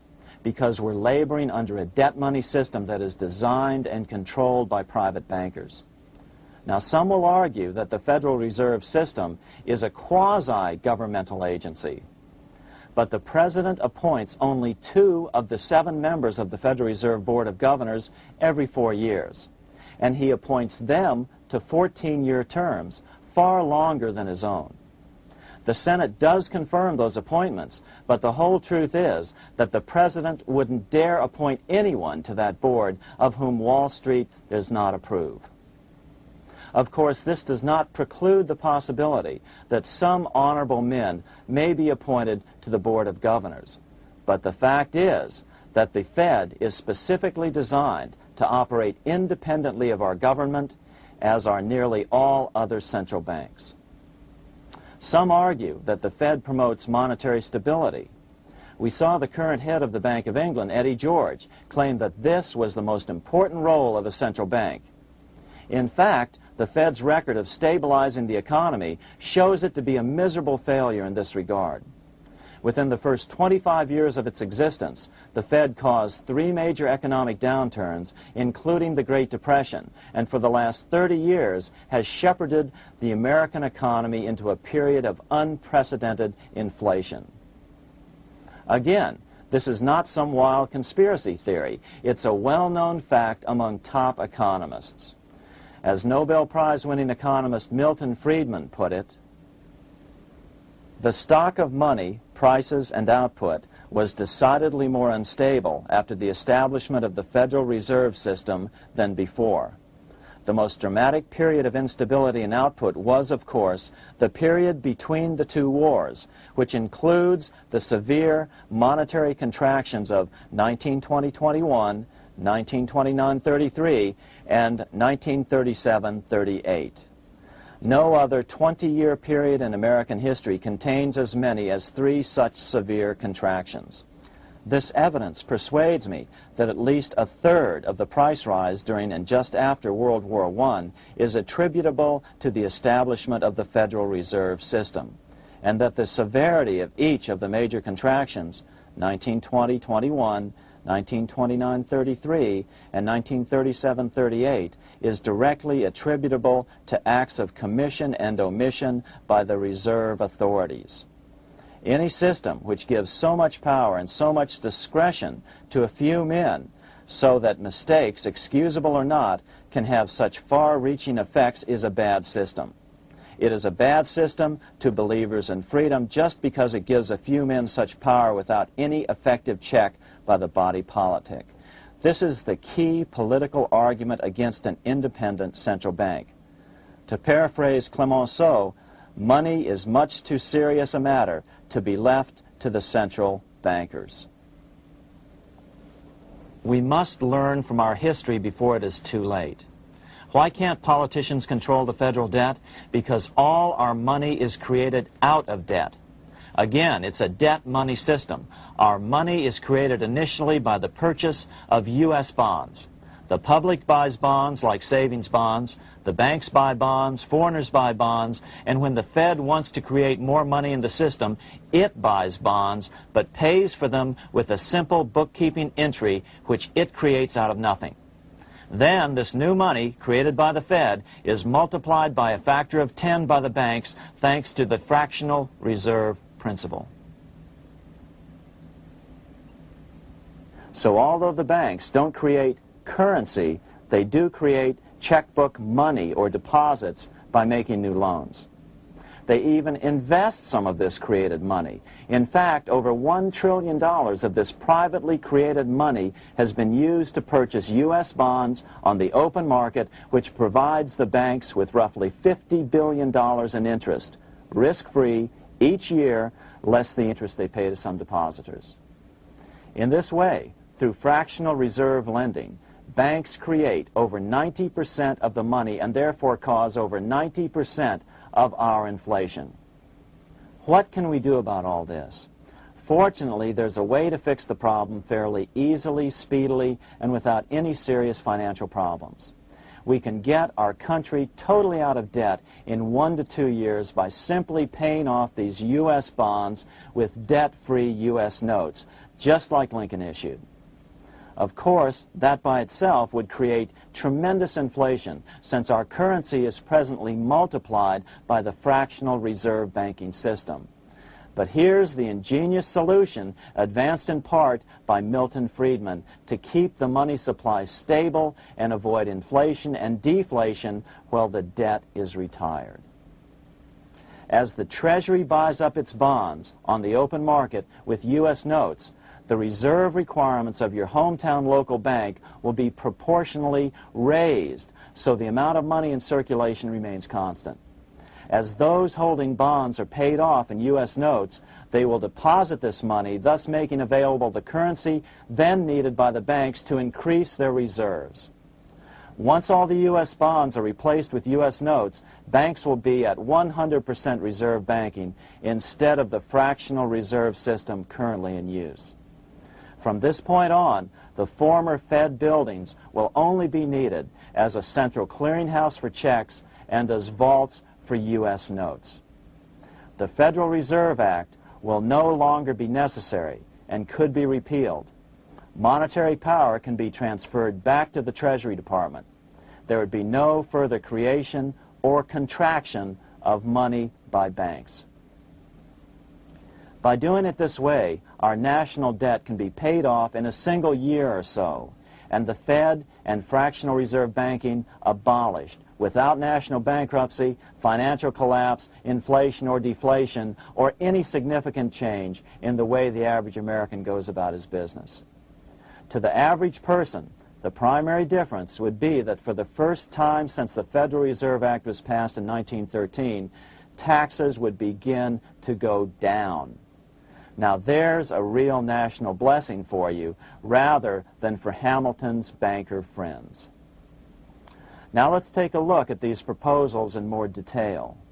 Here are the main provisions of a Monetary Reform Act which needs to be passed by Congress.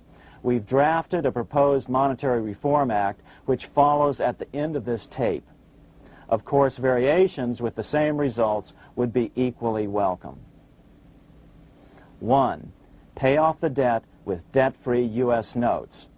As Thomas Edison put it, if the U.S. can issue a dollar bond, it can issue a dollar bill. They both rest purely on the faith and credit of the United States government. This amounts to a simple substitution of one type of government obligation for another. One bears interest, the other doesn't. Federal Reserve notes could be used for this as well, but could not be printed after the Fed's abolished as we propose, so we suggest using U.S. notes instead. 2. Abolish fractional reserve banking.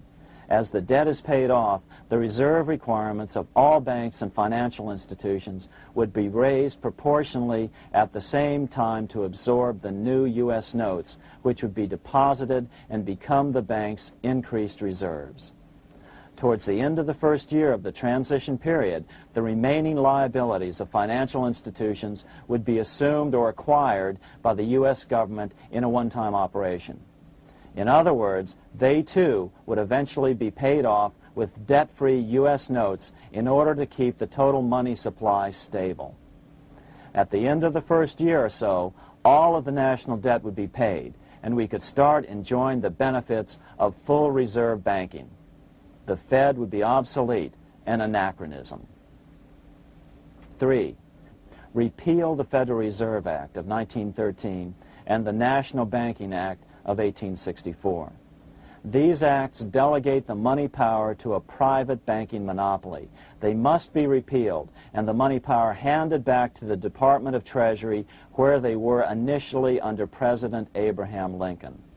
No banker or person in any way affiliated with financial institutions should be allowed to regulate banking.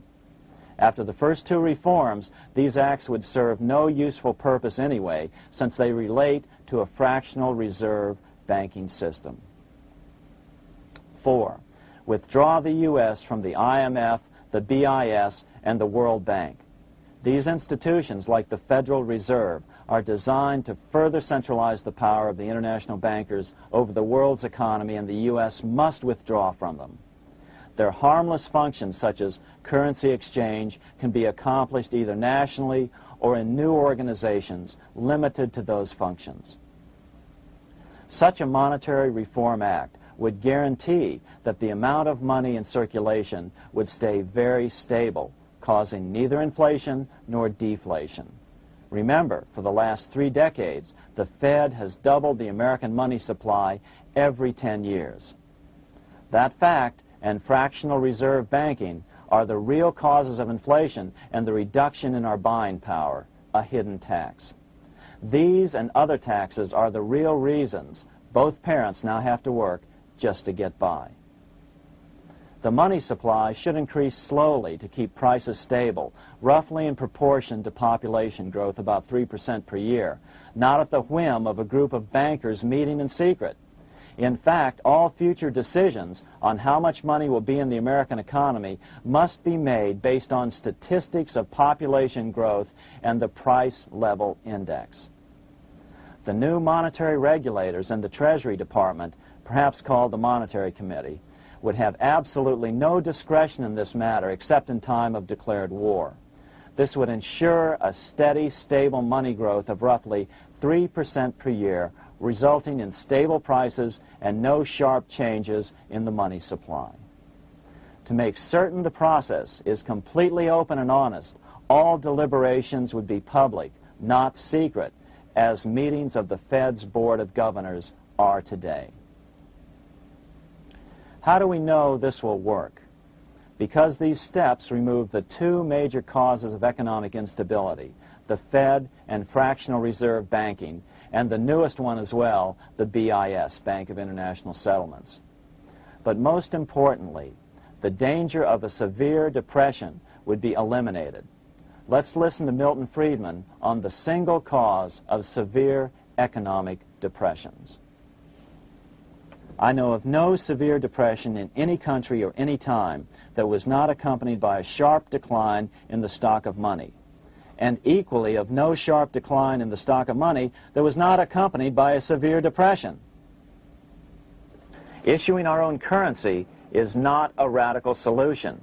It's been advocated by Presidents Jefferson, Madison, Jackson, Van Buren, and Lincoln. But it's been used at different times throughout Europe as well. Perhaps the best example is one of the small islands off the coast of France in the English Channel. Called Guernsey, It's been using debt-free money issues to pay for large building projects for nearly 200 years. Here we are on Guernsey, and this is the Guernsey flower and vegetable market.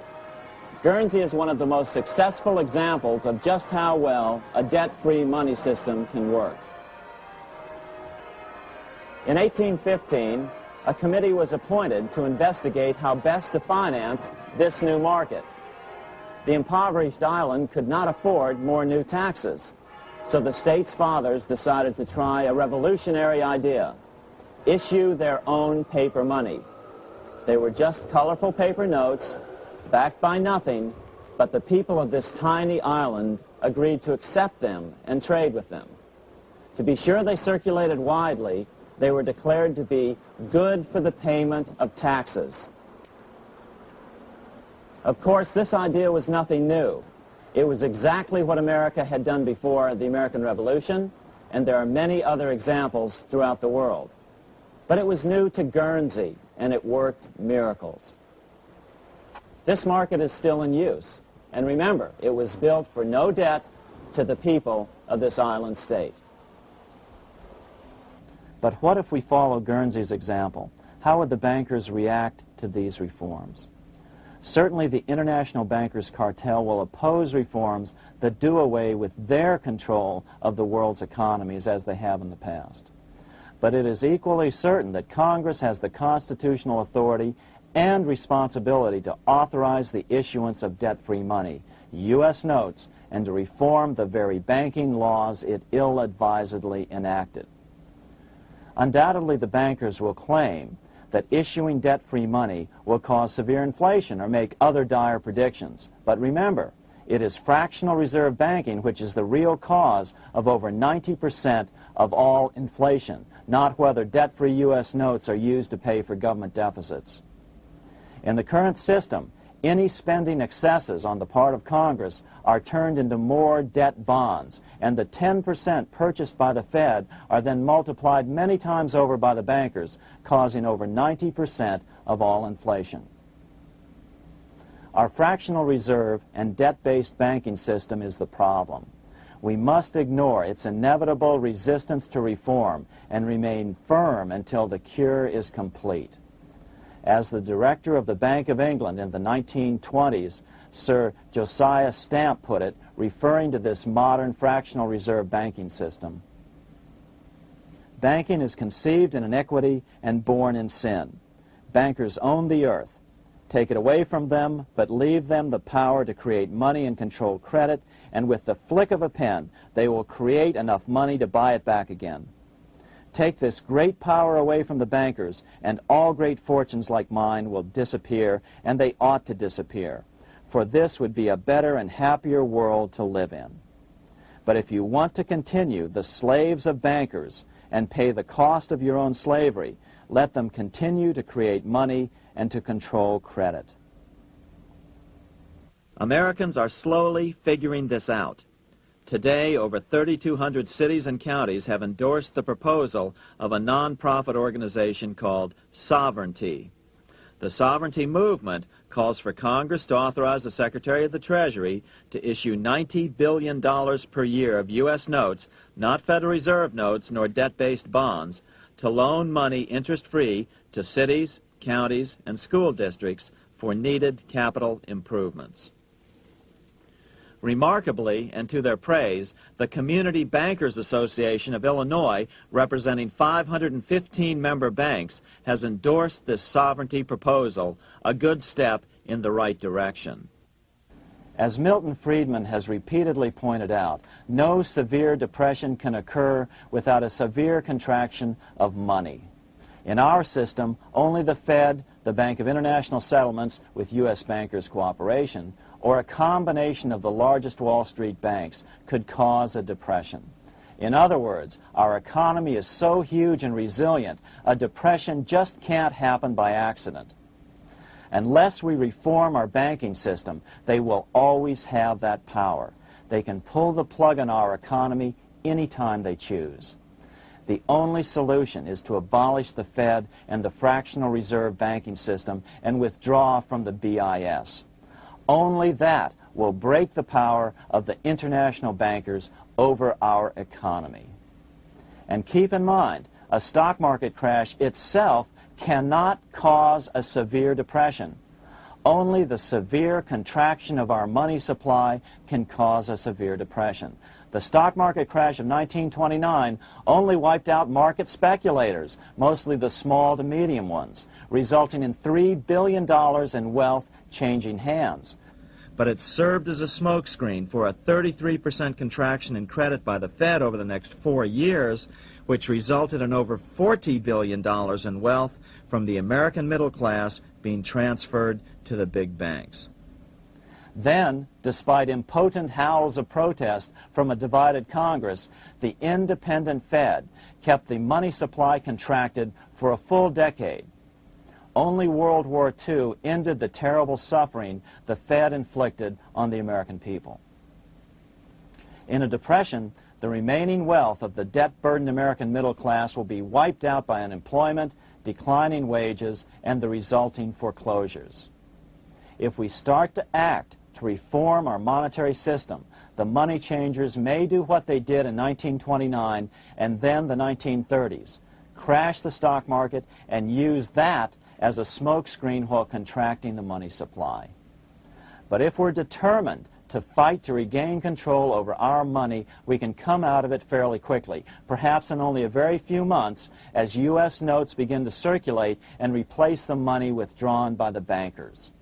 The longer we wait, the greater the danger we'll permanently lose control of our nation. But some still wonder why the international bankers would want to cause a depression. Wouldn't that be killing the goose that is currently laying all those golden interest eggs? Remember what Larry Bates said at the first of this videotape. You see, in periods of economic upheaval, in economic crisis, wealth is not destroyed. It is merely transferred. Do we have any hints as to what the money changers have in store for us? Here's what David Rockefeller, the chairman of Chase Manhattan Bank, the largest Wall Street bank, had to say. We are on the verge of a global transformation. All we need is the right major crisis and the nation will accept the New World Order. So, crisis is needed to fulfill their plans quickly. The only question is when the crisis will occur. Fortunately, we probably have a little time. It's unlikely that this crisis will occur before the 1996 elections, but after that, the danger begins rising. But whether or not they decide to cause a crash or a depression through relentless increases in taxes and the loss of hundreds of thousands of jobs being sent overseas thanks to trade agreements such as GATT and NAFTA, the American middle class is an endangered species. Cheaper labor, including slave labor in Red China, which Harry Wu has heroically documented, is being used to compete with American labor.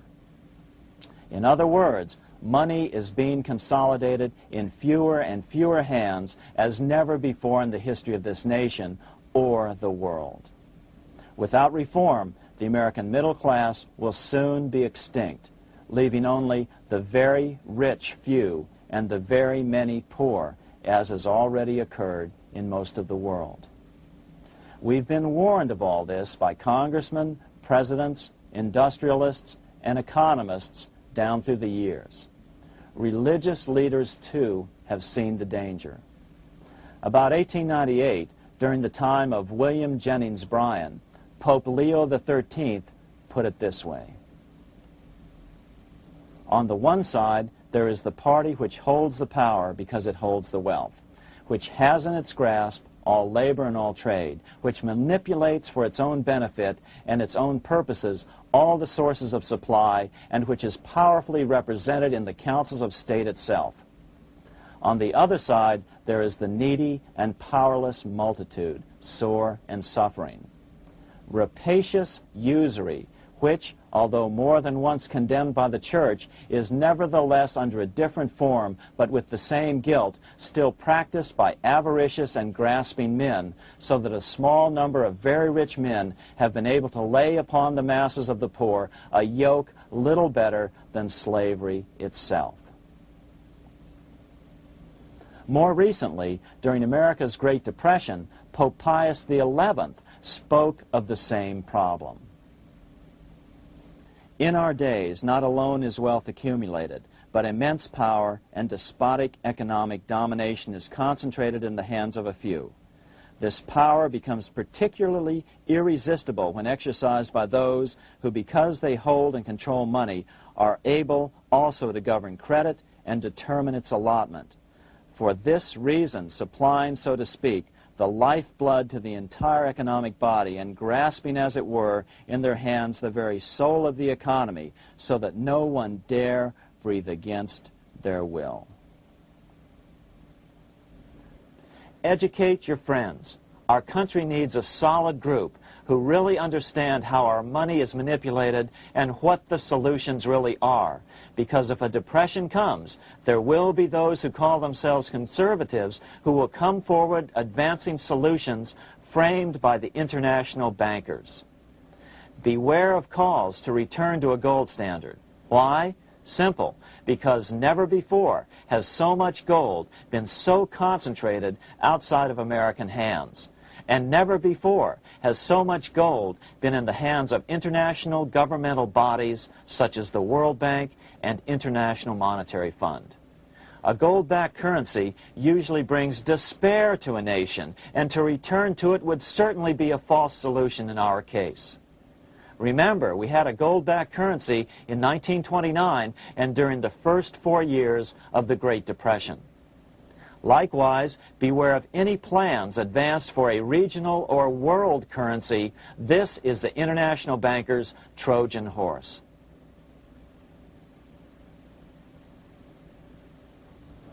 Educate your member of Congress. It only takes a few persuasive members to make the others pay attention. Most congressmen just don't understand the system. Some understand it, but are so influenced by bank-packed contributions that they ignore it, not realizing the gravity of their neglect. We hope we've made a valuable contribution to the national debate on monetary reform. It remains for each man to do his duty, consistent with his state in life. May God give us the light to help reform our nation and ourselves. We say ourselves because ultimately vast multitudes of men are going to be driven more and more to desperation by the accumulation of the world's wealth in fewer and fewer hands. Men will tend to become like their oppressors, selfish and greedy.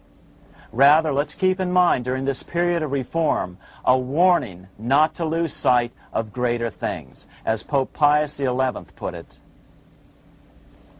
"For what will it profit men that a more prudent distribution and use of riches make it possible for them to gain even the whole world, if thereby they suffer the loss of their own souls?